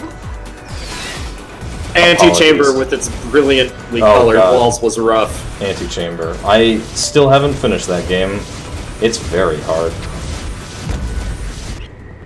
You missed some, if you weren't tuned in last night, you missed some very clutch puzzle solving between Brian and myself. I was unfortunately not. I wish I was. Although, I suppose it's probably a good thing that we didn't spoil the puzzles for you. Alright, I'll let you concentrate again. Please.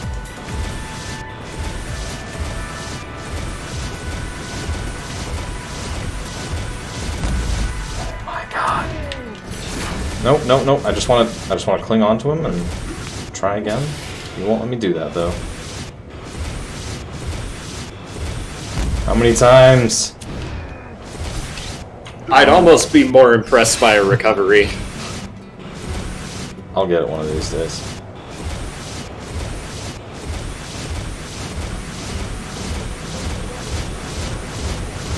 Okay. Beautiful! I've never had that much trouble with that part. I don't know what the heck's wrong with me.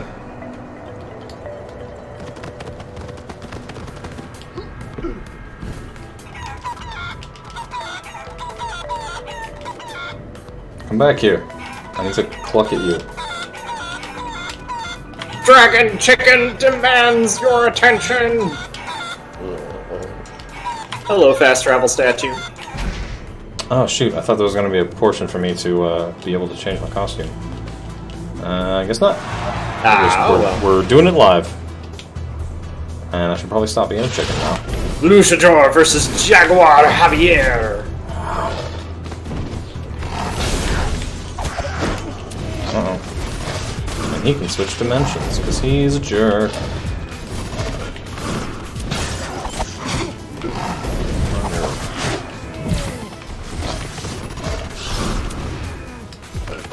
Honestly, the shield seems more frustrating to deal with. It is and it isn't. Because, like, he'll just switch dimensions right in the middle of a combo that would do more damage to him. Like that. Ah, okay.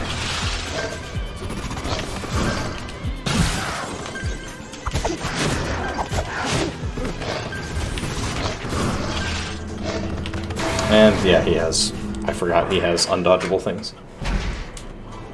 I mean, that one dash came out of nowhere. Yeah, dude. We didn't see it until he decided that you needed to die. He did sort of like a glowy charge-up thing. And I just didn't read it in time. I'm not dodging those enough.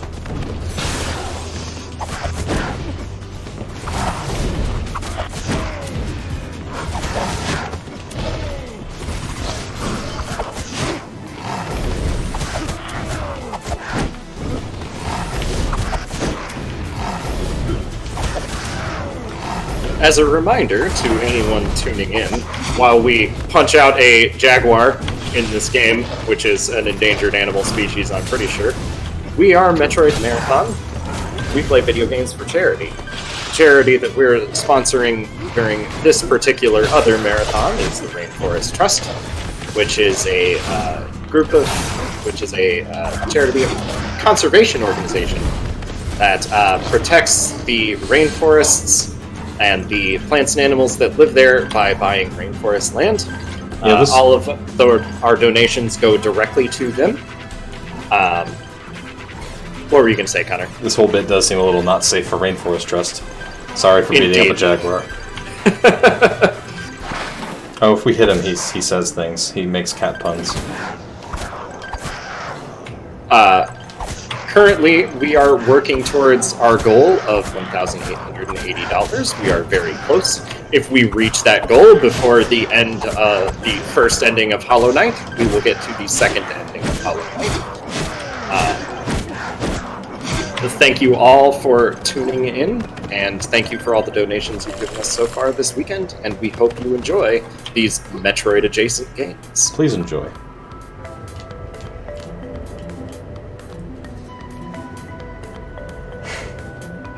In accordance with the bro code? Mm-hmm. Thanks, Goat. Yeah.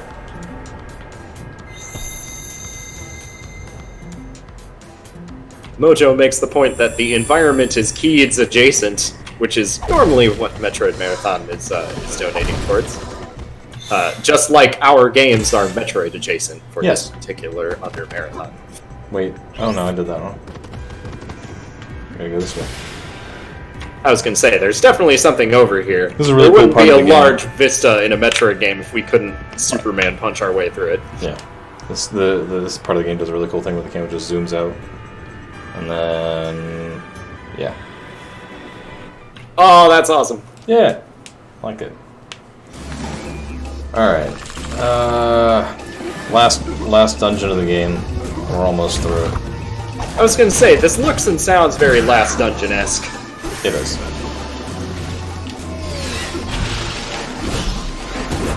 Ow. Well, you have absolutely been crushing this game, Connor. I made it to the Temple of Rain before I decided that the fighting mechanics were hard. Jeez. Oh, that's the wrong one. Come on, come back.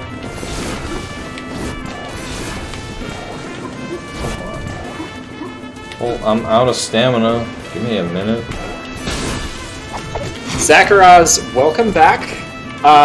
We have not found many new references since the they do Star Wars reference. They do kind of taper off towards the end of the game. It takes itself a little more seriously once you're out of like Santa Lucita. Makes a lot of sense. Yeah. This is a wall. This is just a room full of hell.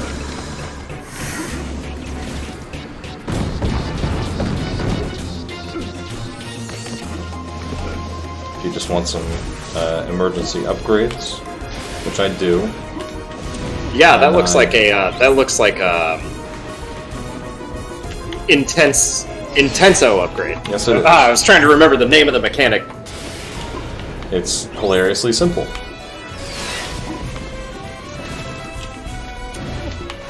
There we go. Just want one of those. Intenso! It gives you a much bigger bar, and we want that. So we want to make the Intenso last just a little bit longer, so that we can more effectively kick the crap out of the final boss.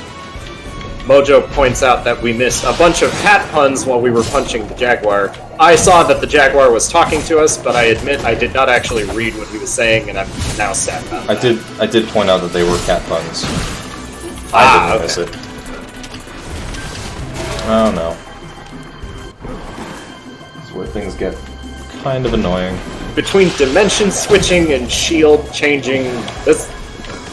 Oh, very nice. If I hit them all this way, they tend to fall off and die. But sometimes I hit them the wrong way.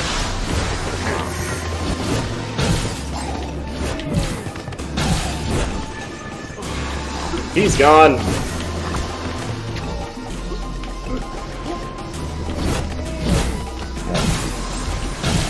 Meow, you have defeated him.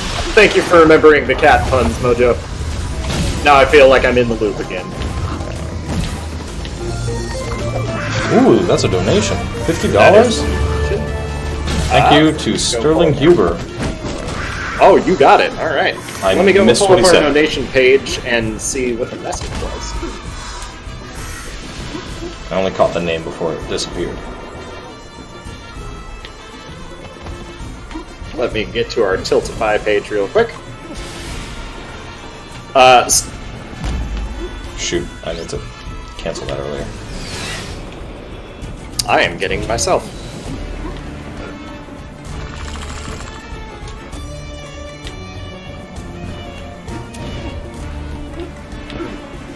Ah, okay. Our stream was playing on the Tiltify page. That's why I was getting my echo. Sterling donates $50 and says $50 for a phenomenal game. Keep up the great run. Thank you, Sterling.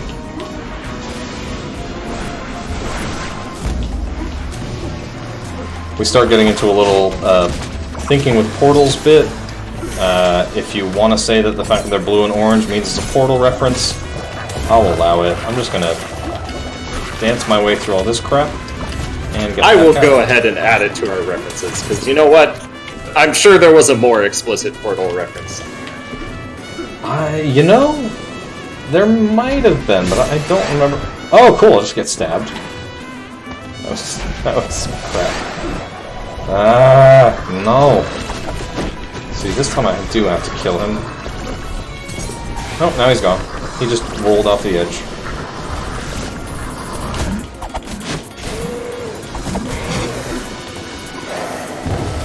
Oh, Buttspot is still here? Oh yeah. God bless. I hope Buttspot was like in overdrive during Bayonetta 2. I don't think we needed Buttspot's help during Bayonetta 2. No, I suppose not.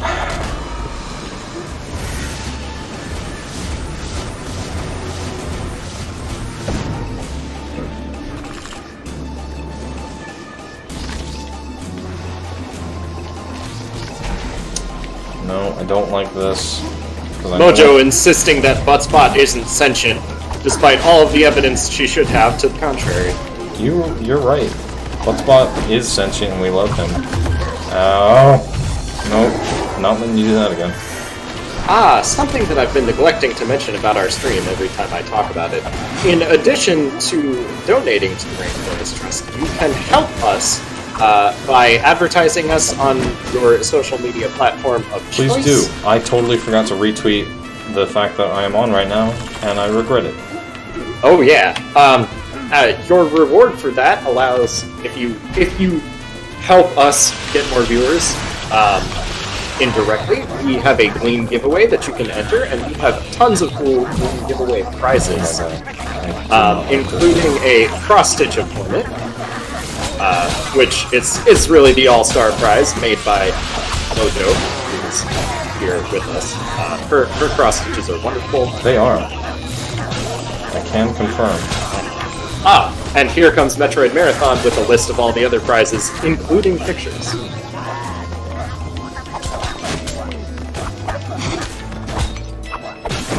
So in addition to the cross-stitch, there's lots of other cool stuff that I'm not remembering at the moment because I'm captivated by this incredibly colorful game.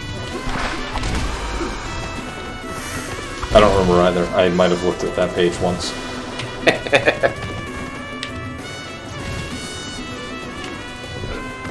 For the marathon proper, I really do want to buy one of those big arm cannons from GameStop and auction that off. Because I own one, and it's great. I will show it later. Hopefully GameStop is still open. Hopefully they haven't gone out of business for being horrible business people.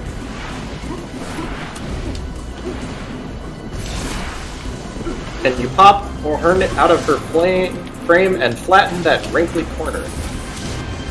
What? The Hornet picture that we took yesterday had a slightly wrinkled corner, but in its individual image, the wrinkly corner was fixed.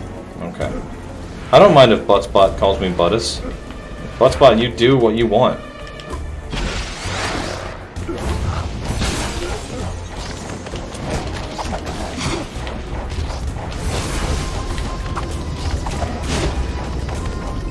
That's the thing about these elite enemies, they have the tendency to just disappear and go to other parts of the map, and I hate it. And they hurt.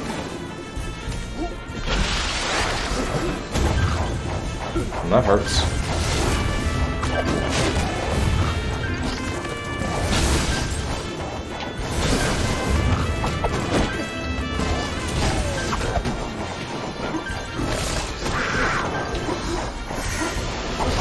Yep, and I'll just keep getting hit. What is it with three-way shots and just being completely unavoidable? It's partly that, and partly that they're very transparent. Yeah, they're not very rather big. hard to see in comparison to all of the other brilliant colors in this game. Yeah, somehow bright red doesn't stand out. And I hit the dimension swap when I meant to hit dodge. That is a consequence of the dimension swap being on the left trigger in this game, whereas dodge I have mapped to right trigger in like every other game that will allow me to map buttons differently. So like Hollow Knight, I think that's on there by default, but Dead Cells too. Is this one of those relatively earlier games where there's not a whole lot that you can do about the key bindings? Not on the Switch, yeah. Oh no, I hate these.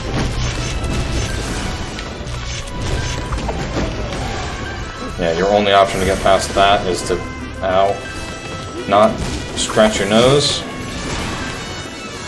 I have an itch. And just roll straight through the lightning. They introduced a lot of enemies in like this very last area. It's a bit strange.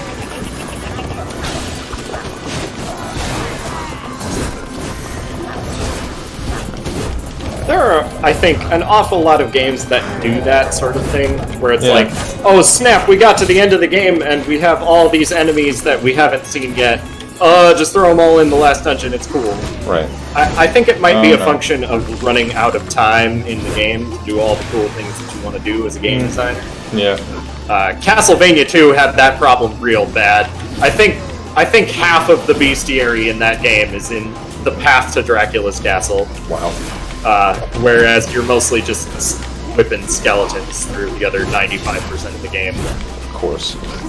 Because Castlevania 2 definitely suffers for being unfinished, but to a lesser degree happens in lots of other games.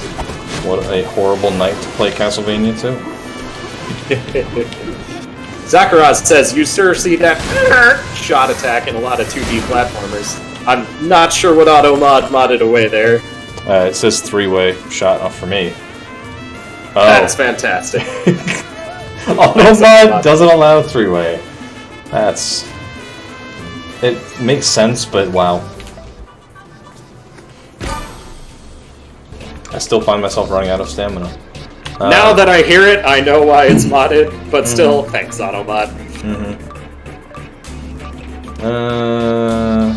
Yeah, okay. I suppose I'm gonna need these. I don't have money for that. The respawn boost is only for the multiplayer. Intenso charge probably would have been nice. Oh well. I'm really only gonna need it for the final boss. I don't super need it for anything else. What a terrifying room this is. It's a good thing I'm a chicken and I can just run past them. And that's exactly what I'm gonna do.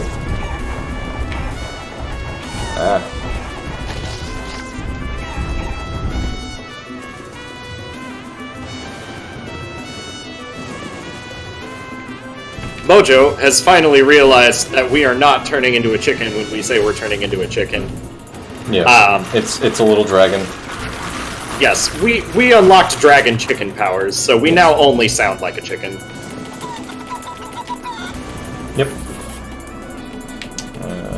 Am I supposed to be going this way? I think so. Oh no.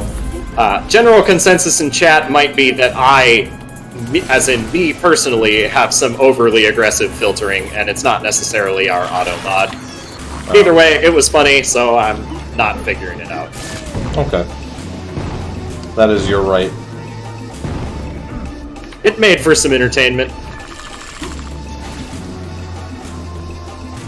Just open that shortcut back to somewhere else. And that's going to be just sort of a general throughway. I'm pretty sure I need to go all the way back through here in order to... Ow.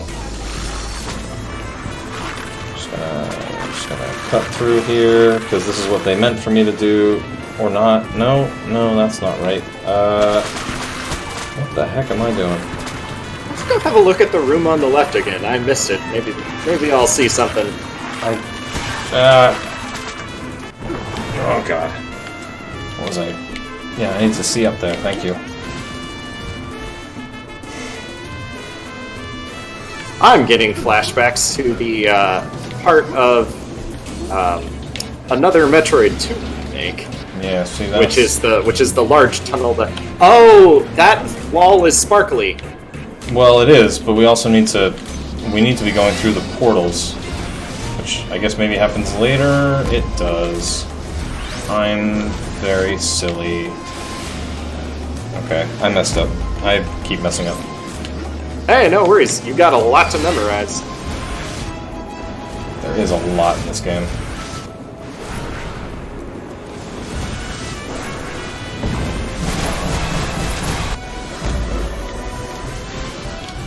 My, that was disorienting.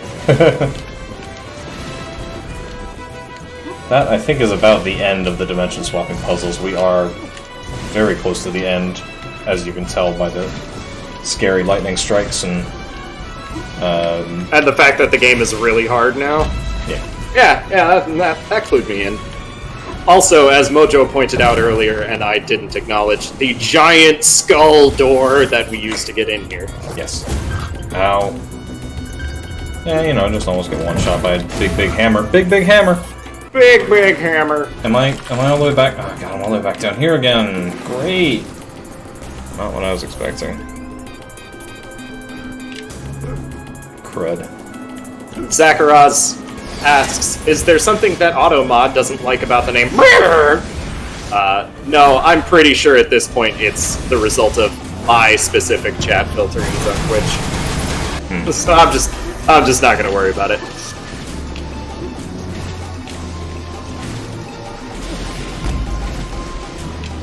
I do not think it is an auto mod problem. Oh no, I've run out of stamina. Crud. Let's try that again. That's why that platform is there. I'm supposed to sit there, wait for my stamina to recharge, but since I did the test run on Skeleton, I was not thinking about it. For the most part, I've noticed that the platforming in this game is very charitable. Like, when you fall in a pit, it doesn't even seem to reduce your health or anything. It doesn't, which is very nice. There are some portions of the game that are much less forgiving, but they're optional. Yeah, I was gonna say, other than the buzzsaws of instant death. Yeah.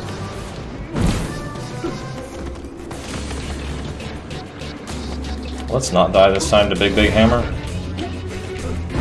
I would like to not die to Big Hammer. Except we have to get past him to do this. And just gently tickle him in the back on our way to the rest of the level. Yes. This is a fun part.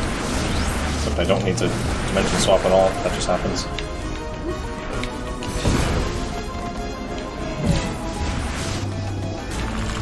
We can get caught in an infinite loop here. Alright, yeah, definitely a Portal reference. Even if it happens to also be an actual mechanic with actual portals. I believe this is the shortcut. It is. I'm just opening it to be on the safe side because, as we've seen, if I die, I get sent back here. Okay, now we're good.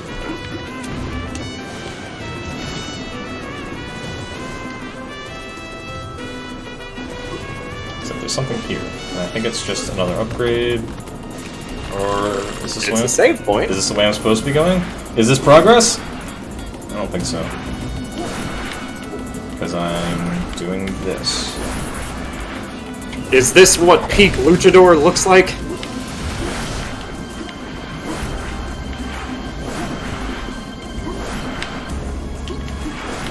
Yeah. That wasn't so Nicely hard. done. Yeah. I could probably buy the rest of the costumes. That's what all the silver's for. So there is a devil suit. You get life steal from melee and more stamina, but you have less life overall. I definitely had more to unlock. Oh, it's just the female versions of all the... Ah, Tostada has billions of costumes as well. Yeah, she has all the same ones, but I think purchasing for one also gets them for Tostada, so I should have everything unlocked now. Yeah. Yeah, we got everything. Very nice. The game is built in such a way that you can't actually unlock every costume in a single playthrough, but since they carry over, you get to... They just want to make sure you play the game twice. Pretty much, yeah. We are continuing to use the hardcore gamer more damage for more damage suit. Simon. Crazy. I would propose donation wars for costumes if they didn't have gameplay effects. But Yeah, if we were doing Guacamelee 2 where they don't have gameplay effects, I would do that. So I suppose maybe the gameplay effects make it more fun to do donation wars.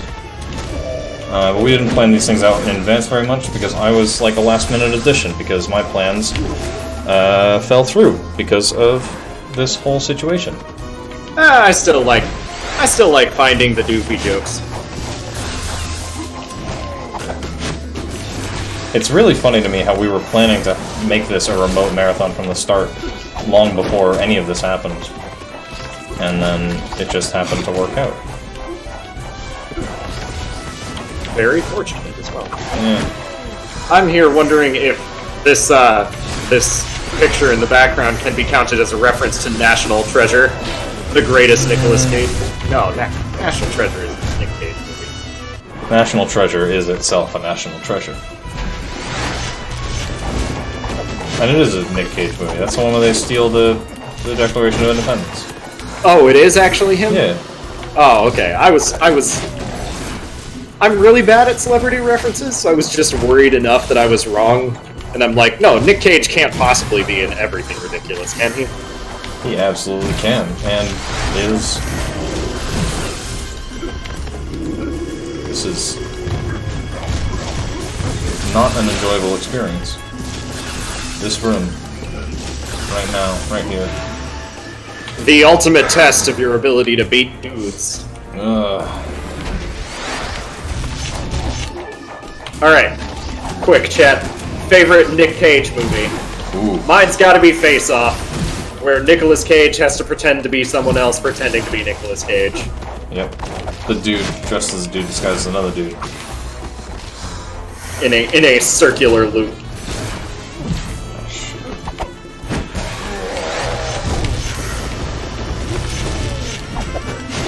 It was John Travolta that was his, like, arch enemy in the movie, right? Oh, yes. Yes, it was some other equally ridiculous actor. Mojo says her favorite Nick Cage movie is Next, where he can see a few seconds into the future. He's Shulk in that movie, right? Yeah. That's just the Xenoblade movie. I don't think I've seen that one, so I can't comment much more on that. I haven't either.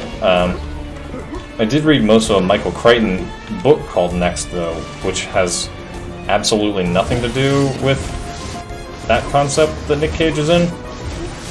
Just a coincidence.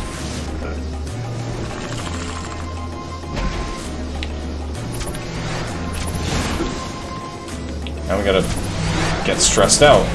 More infinite death. Mojo is just looking for lesser known ones. Nice. Wait, shit. Oops.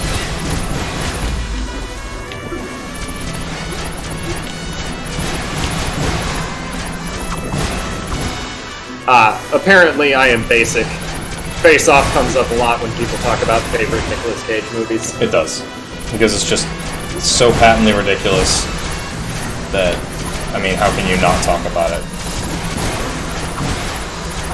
This room is just the embodiment of anxiety, and I'm glad it's over. You know, if the last boss really doesn't want you to succeed, why don't they just fill a room with bombs? Guacamelee answers that question. Why don't we just go back in time, find baby Thanos, and, you know... I recently rewatched the entire Marvel Cinematic Universe, because I'm just that bored in quarantine. Ah! But I watched it in timeline order, so it starts with Captain America, and then Captain Marvel, and then sort of roughly chronological order of release from there. If you're looking for an extension to that experience, do yourself a favor and go watch Jessica Jones again. I know I should watch the TV shows, like I know I should watch Agent of S.H.I.E.L.D. and Luke Cage. I actually watched the first season of Luke Cage, but yeah, there's going to be even more Marvel shows soon. Because they're doing Loki, and they're doing The Falcon and Winter Soldier, and they're doing WandaVision. It's just going to be too much after a while. Fair enough. You are not the only person who's been rewatching the entire Marvel universe. Mojo has done that as well. Yeah. Release order. Because Disney doesn't have the Spider-Mans or the latest 2 Avengers movies. They also don't have the Hulk. But you're not really missing out on much if you don't watch the Hulk. What is happening in the camera? Oh my. Super zoom, because they actually... And surprise, tons of enemies. I forgot, they wanted me to do this. This happened to me in the last time, too. They want me to do the thing. Oh, they want you to... Yeah. Just I mean, wait, no, they don't. They don't? There's no wall? I'm crazy? Okay. Chat is well into the discussion of Marvel things. Yeah, I definitely couldn't get into Iron Fist. The Defenders, I agree, is very silly. I'm just gonna leave. I don't want to be here. I'm not required to be here. Nice. I was gonna say, hopefully they let you. Yeah.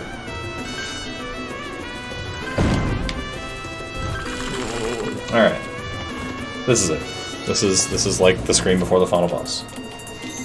Alright. We're here! We made it! What time check? 11:27? We might actually make it out in time to show some combos. Sweet. Yeah, the Morphball bombs are gotten through this, like, challenge room area where you have to do all these combat challenges and you have to complete, like, 20 of them to get the bombs. That's gonna take way too long. I wish I had the time for that. Oh no. I really hope this is all the health I need. Did she just call him an ugly churro? I think she said charo, which I'm not sure what that means. Ah. Another missed food pun, Guacamelee. I'm disappointed. Yeah. Yeah, charo. Whatever that means.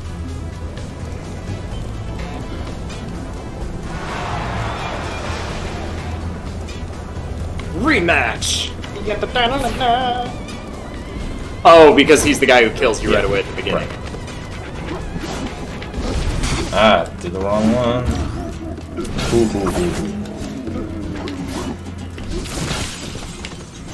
He kind of does like a Grim thing for this first phase, and I did not jump out of the way in time. Oof. Let's do this again.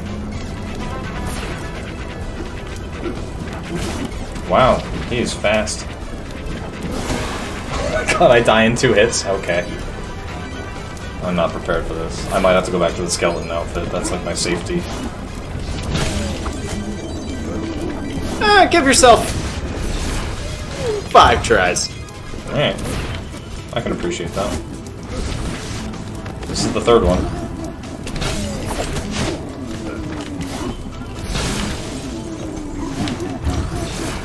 Nope, it's too high. I need to be much better about, when I get into a frustrating situation in any video game, giving myself a, like, defined number of, after this, I have to stop. Yeah. Alright, that's the first phase, that's done. And now we get to watch the cool cutscene, where he becomes all-powerful.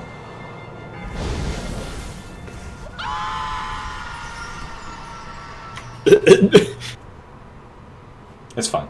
Don't worry about it. Don't worry about it.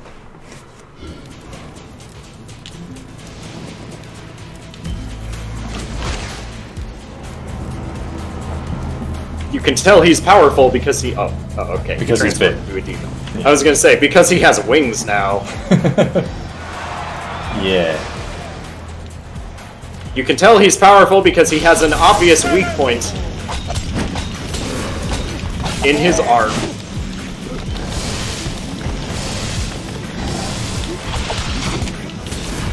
Ah, shoot.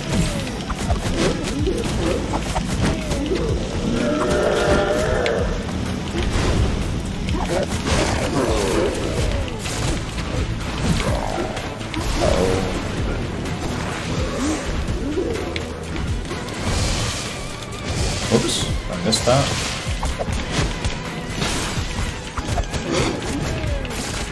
I am probably gonna...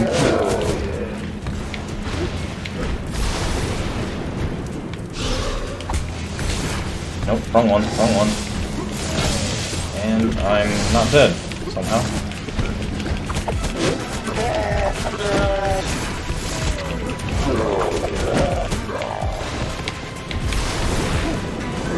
Hey, we got him! First try! Nice! Very nicely done. It did not go that way in the test run. Mike asks, can we count this as a reference to Shadow of the Tomb Raider, despite it being several years older? Yeah, nah. Shadow of the Tomb Raider was like 2018, wasn't it? Yeah. The MacGuffin! Quick!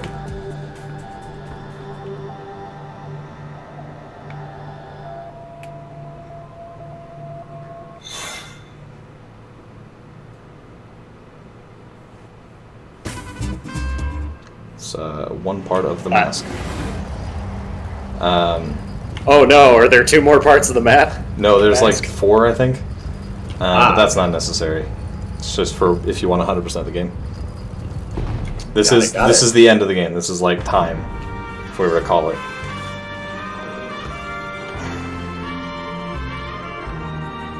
We have a beautiful love story playing out right here. Yes. You can tell because of the music.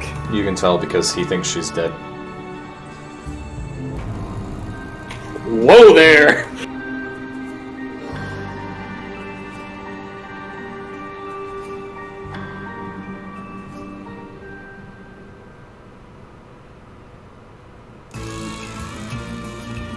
Guacamelee!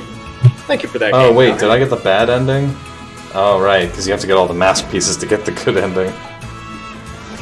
Oh no, it does a Hollow Knight. I forgot about that. Well, we have not yet reached our donation goal for 4 more hours of games for extra endings, so there you go. Yeah.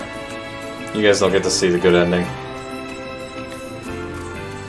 Yeah, I think you do have to go out and get the chicken egg bombs, and you find the mask pieces that way or something. Whoops. You don't get the good ending on this stream. Well, it's 11:30. I do want to see some of the more ridiculous combos in the game. I can show you. And I'd like one last chance to go look at some of those references that we might have missed. Okay. Zakaraz says, oops, mood whiplash. From standing over the dead body of our girlfriend to... Yeah. It's just life goes on, you know.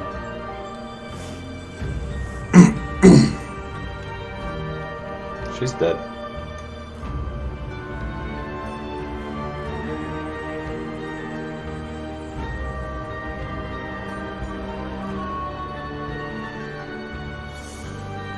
They are at least united in death. Yeah. With his very Clark Kent haircut.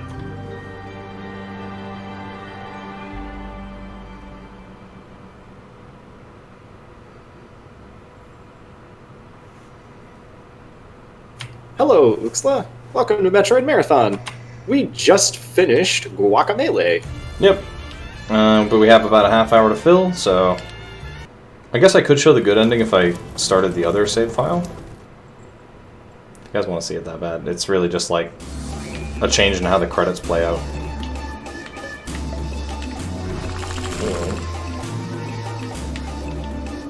Mojo is excited about this prospect. Alright, I'll do it. After we do some of these combos, it'll be like the last thing we do, because I'm gonna have to kill the final boss again. Yay! Although, presumably on your full save file, we'll have more health to work with. Yes, considerably. Wow, yeah, 20% completion for the whole game. There you go. Very nice. The vast majority of it is the health and stamina upgrades. I don't remember even how much I have in the... Alright. Yeah, I can get in here. There's a chicken. Look, it's a chicken. Zacharias points out another reference that he saw. A winner is you. Yeah. A reference to Big Rig's over-the-road racing, that incredibly terrible truck racing game. You are correct. I'm adding it to our reference list. Please do.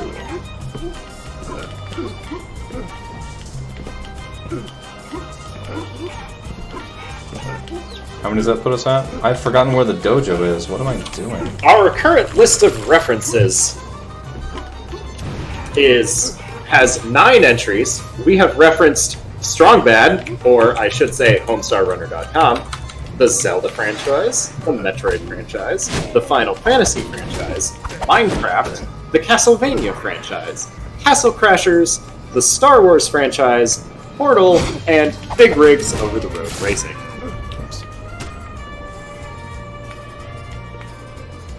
For a total of 9 different references to external media and memes that we found in this game. Alright, this is where they start adding dodges into the combos, because the launch has kind of a significant amount of hit stun. Oh, yeah, okay.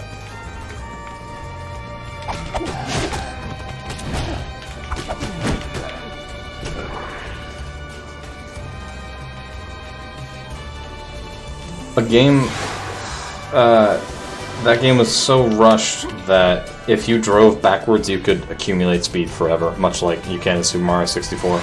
But in Big Rigs, it's much easier. Oops, I did that faster. There we go. Oh my gosh, these button sequences. It's okay. Y, up L, Y, B, Y, up L, A. Ah!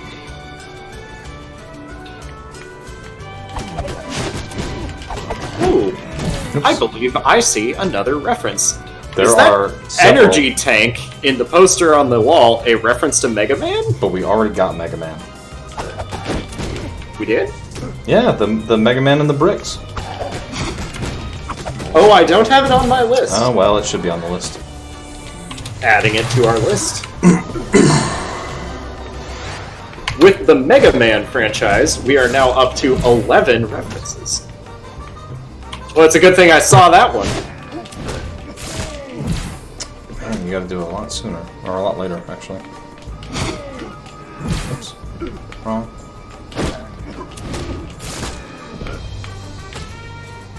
I feel like I'm... There we go.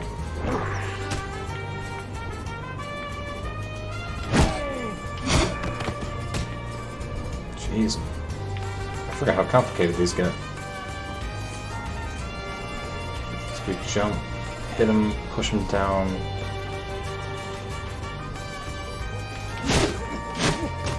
I like how we have to stop to read this for a minute just to be like, wait, what do they even want us to...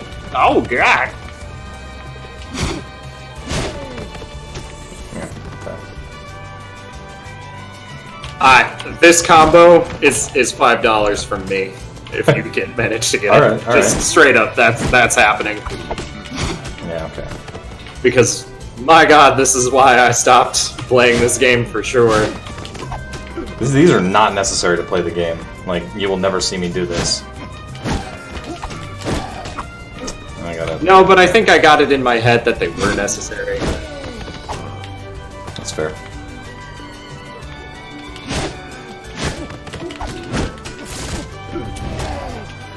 Oh, you have to hit him and then do the A. I was so close. Okay. I wasn't reading that far ahead.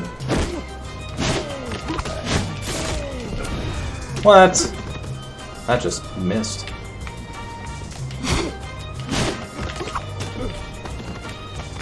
Some things are just missing when they shouldn't be. Oh, come on.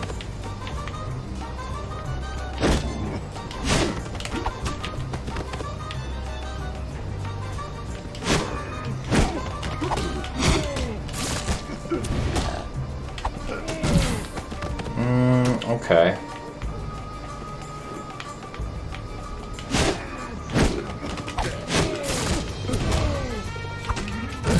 There we go. $5. Very nice! Very nice. Now do the next one. Yeah, okay. They're not all going to be $5. I don't have that much money, but... Oh, no, it launched them the wrong way. Alright, we can do this.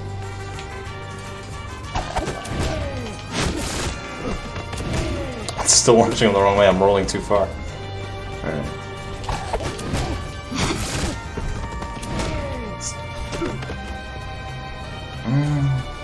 This doesn't seem right. Maybe I gotta be a little further away.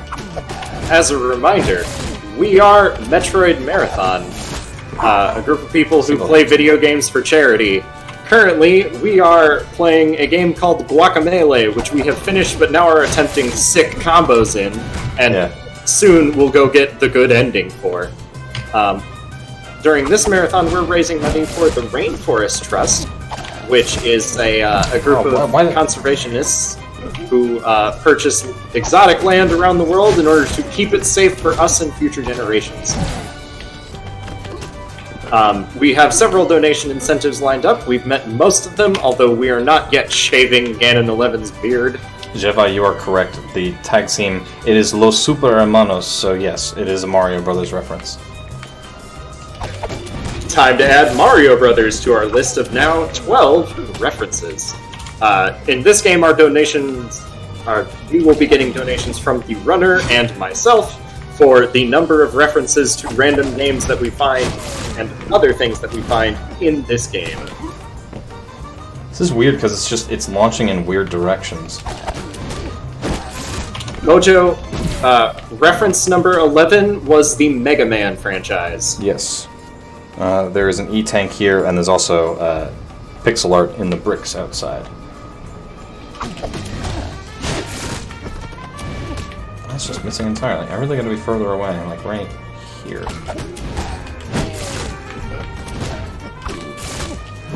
But he's launching over there, so I can't...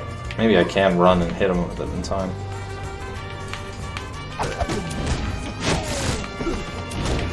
No, that's not right.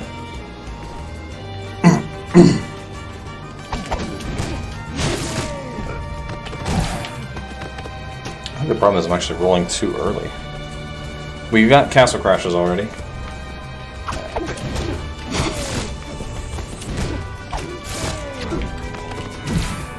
And I rolled through them.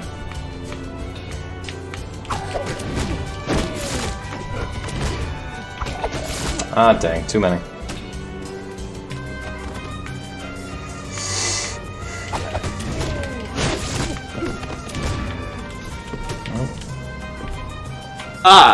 Let me reread the lists of all the references to franchises and things that we found.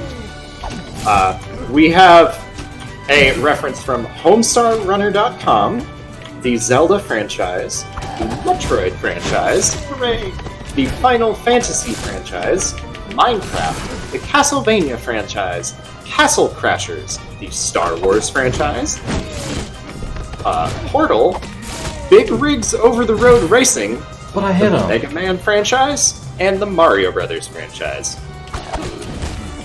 And that donation was from me for some sick guac combos. There we go. Thank you, Connor. Very nice. You done your job.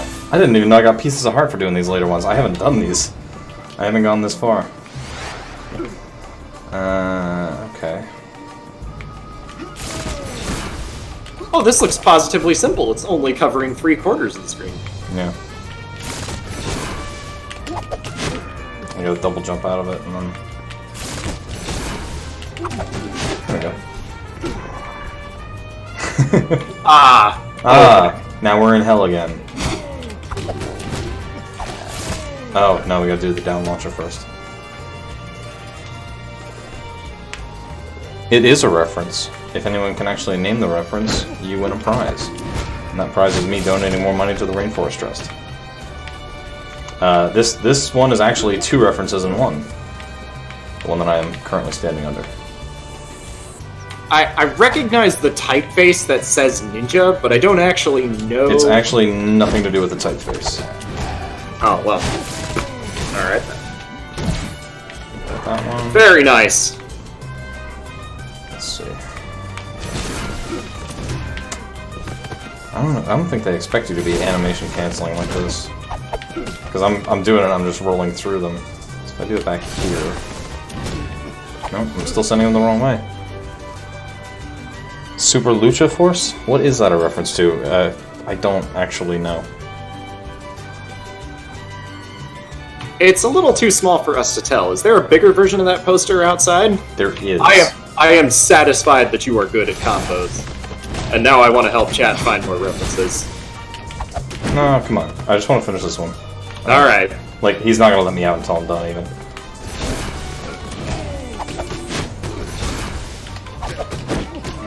There we go. Yeah, Very nice. Yay! It is not Ninja Gaiden. It's 2 indie games. I'll say that. Oh, he's dead. Oh, we're done. Okay. We finally beat the vitamin D out of him. We kill. Turns out you cannot be immune to damage by drinking so much milk. Alright, where was the bigger Super Lucha? I don't recognize this reference. Is it a Sonic the Hedgehog reference? If you guys can't name what it is a reference to, it doesn't count. And no Googling. A blue head, a red head, and a... You're not allowed to Google. Alright. So we did all the combos. That was sick. No, I don't think I'm right. Yes, El Nino de Carne is Super Meat Boy. Add that one. Very nice. Alright. Adding Super Meat Boy to our list of now 13 references. Got 13 minutes to do this boss fight. I'm gonna do it in the skeleton suit because that makes me more comfortable. And you'll see just how crazy I can get by chaining special moves together. So yeah, you see how much health I have on a nearly completed save file. Also, how much intensometer, Yes. which I'm sure we'll be abusing. Yes. Very much so. Alright, time to get the good ending.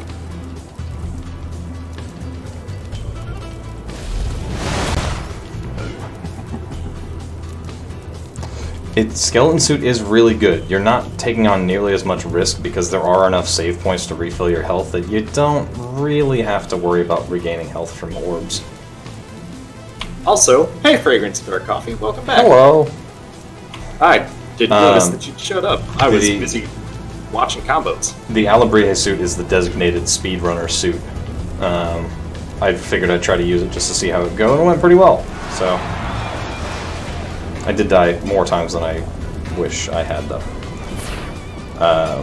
The test run was me dying in combat a lot. The test run was me dying in platforming a lot. This run was me dying in combat a lot, just because of the nature of, you know, how much more damage you take in the Alabrije suit. Ah.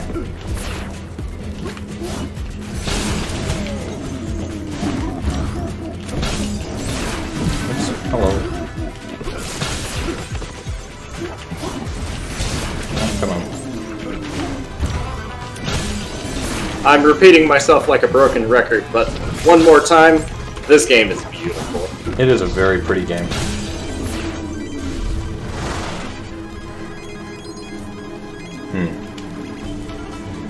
Just, I love the fires, I love the sky in the background. Skip this.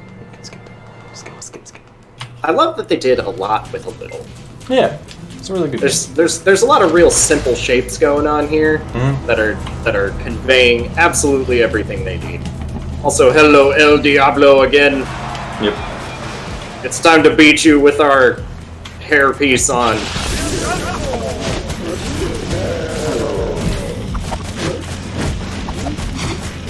Ouch.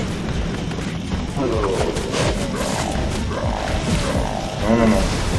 Ah, God, I ran right into it. Ah, whoops.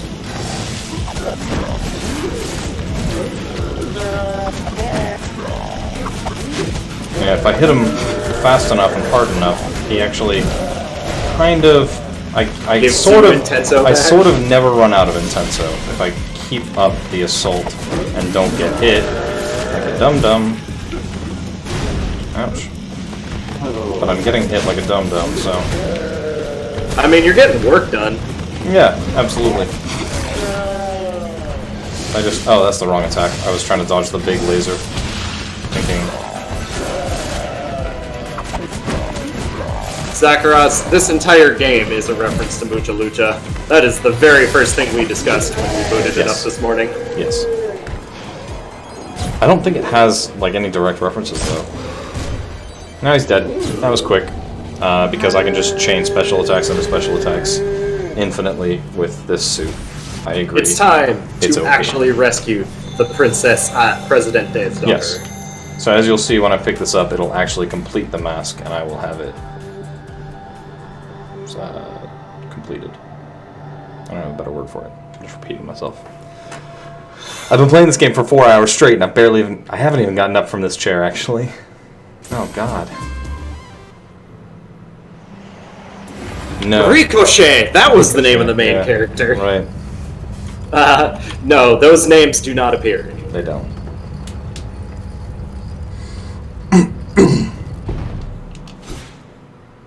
Grab.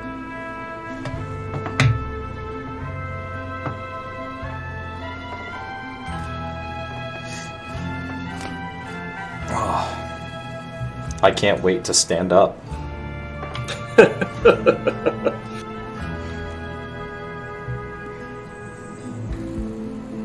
A single manly tear is shed by the lieutenant. But no, the mask breaks off. To reveal the man! Yes. Motion tweened animation.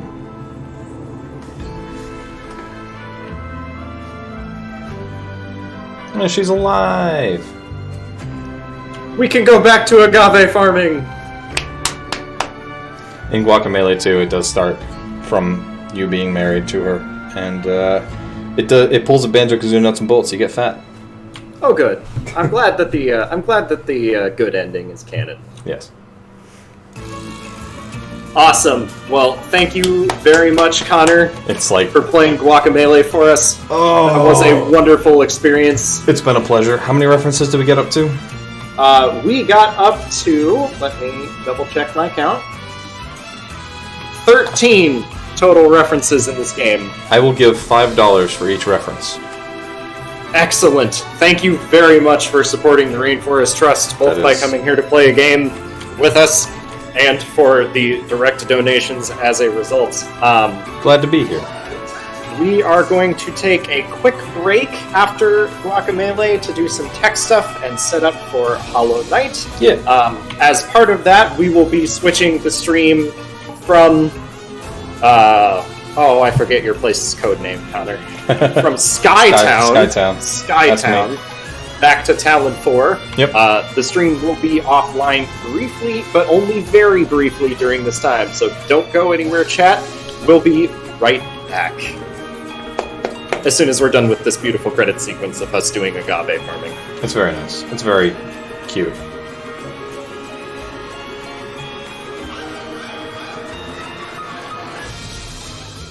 And then, Connor, you will be able to stand, and hopefully you still feel your legs. I haven't lost feeling in my legs, thankfully. My butt, however, is a different story. And there's a winner is you one last time. Hooray. Fun fact, I checked my time finished in Guacamelee 2, and it's actually almost exactly the same as this. And I tried to 100% in both. I think I got like 85% in both. 100% in these games is a task. What are the Oh, these are just the cutscenes. Okay. Yeah, that's the game. It's a great game. Buy it. It's another great Metroidvania, but I won't show too much of it. But it's Cat Robot. But I have 5 minutes, dang it, and I'm going to use them. I mean, we are ready to play Hollow Knight and excited whenever you're ready to let us go. But you're not scheduled to play Hollow Knight until noon. Schedules are a guide. Schedules are a spiritual, Okay. distant reality. All right. This game is like $8. I think it was on sale recently for like $4. And you're a cat in a robot suit, and it's really fun. Oh, this is an old one. No, it's not. It came out like last year. It looks old. I recognize the name though. I feel like this might be one of those things that used to be a Newgrounds Flash game. It might have started as one. I would not be surprised if that was the case. I believe you when you say this came out last year. Yeah. But also, I recognize the name as Yeah. something that's much older than the previous year. I would not be surprised if it started as a Newgrounds Flash game. But you have this cool spin jump, and you get an invincible dash. It's got all the trademarks of a Metroid game. A big old map. Map, incubator, palette, bark. Yeah, you can change the palettes on this game like it's. Have you ever played Fantastic. Downwell? We do not discuss Forbidden Animal game. Not here. Not now. Forbidden Animal game? Do you mean Fight of Animals? The fighting game full of meme animals? You mean the best fighting game in the world? You better. That's the only animal game that matters right now. Alright, that's my time. I will relieve myself. Probably get some food. Thank you all for watching. Please donate to Rainforest Trust. I will be doing that very shortly as soon as I close out of this. And I hope you enjoy Hollow Knight. Enjoy your food. I will.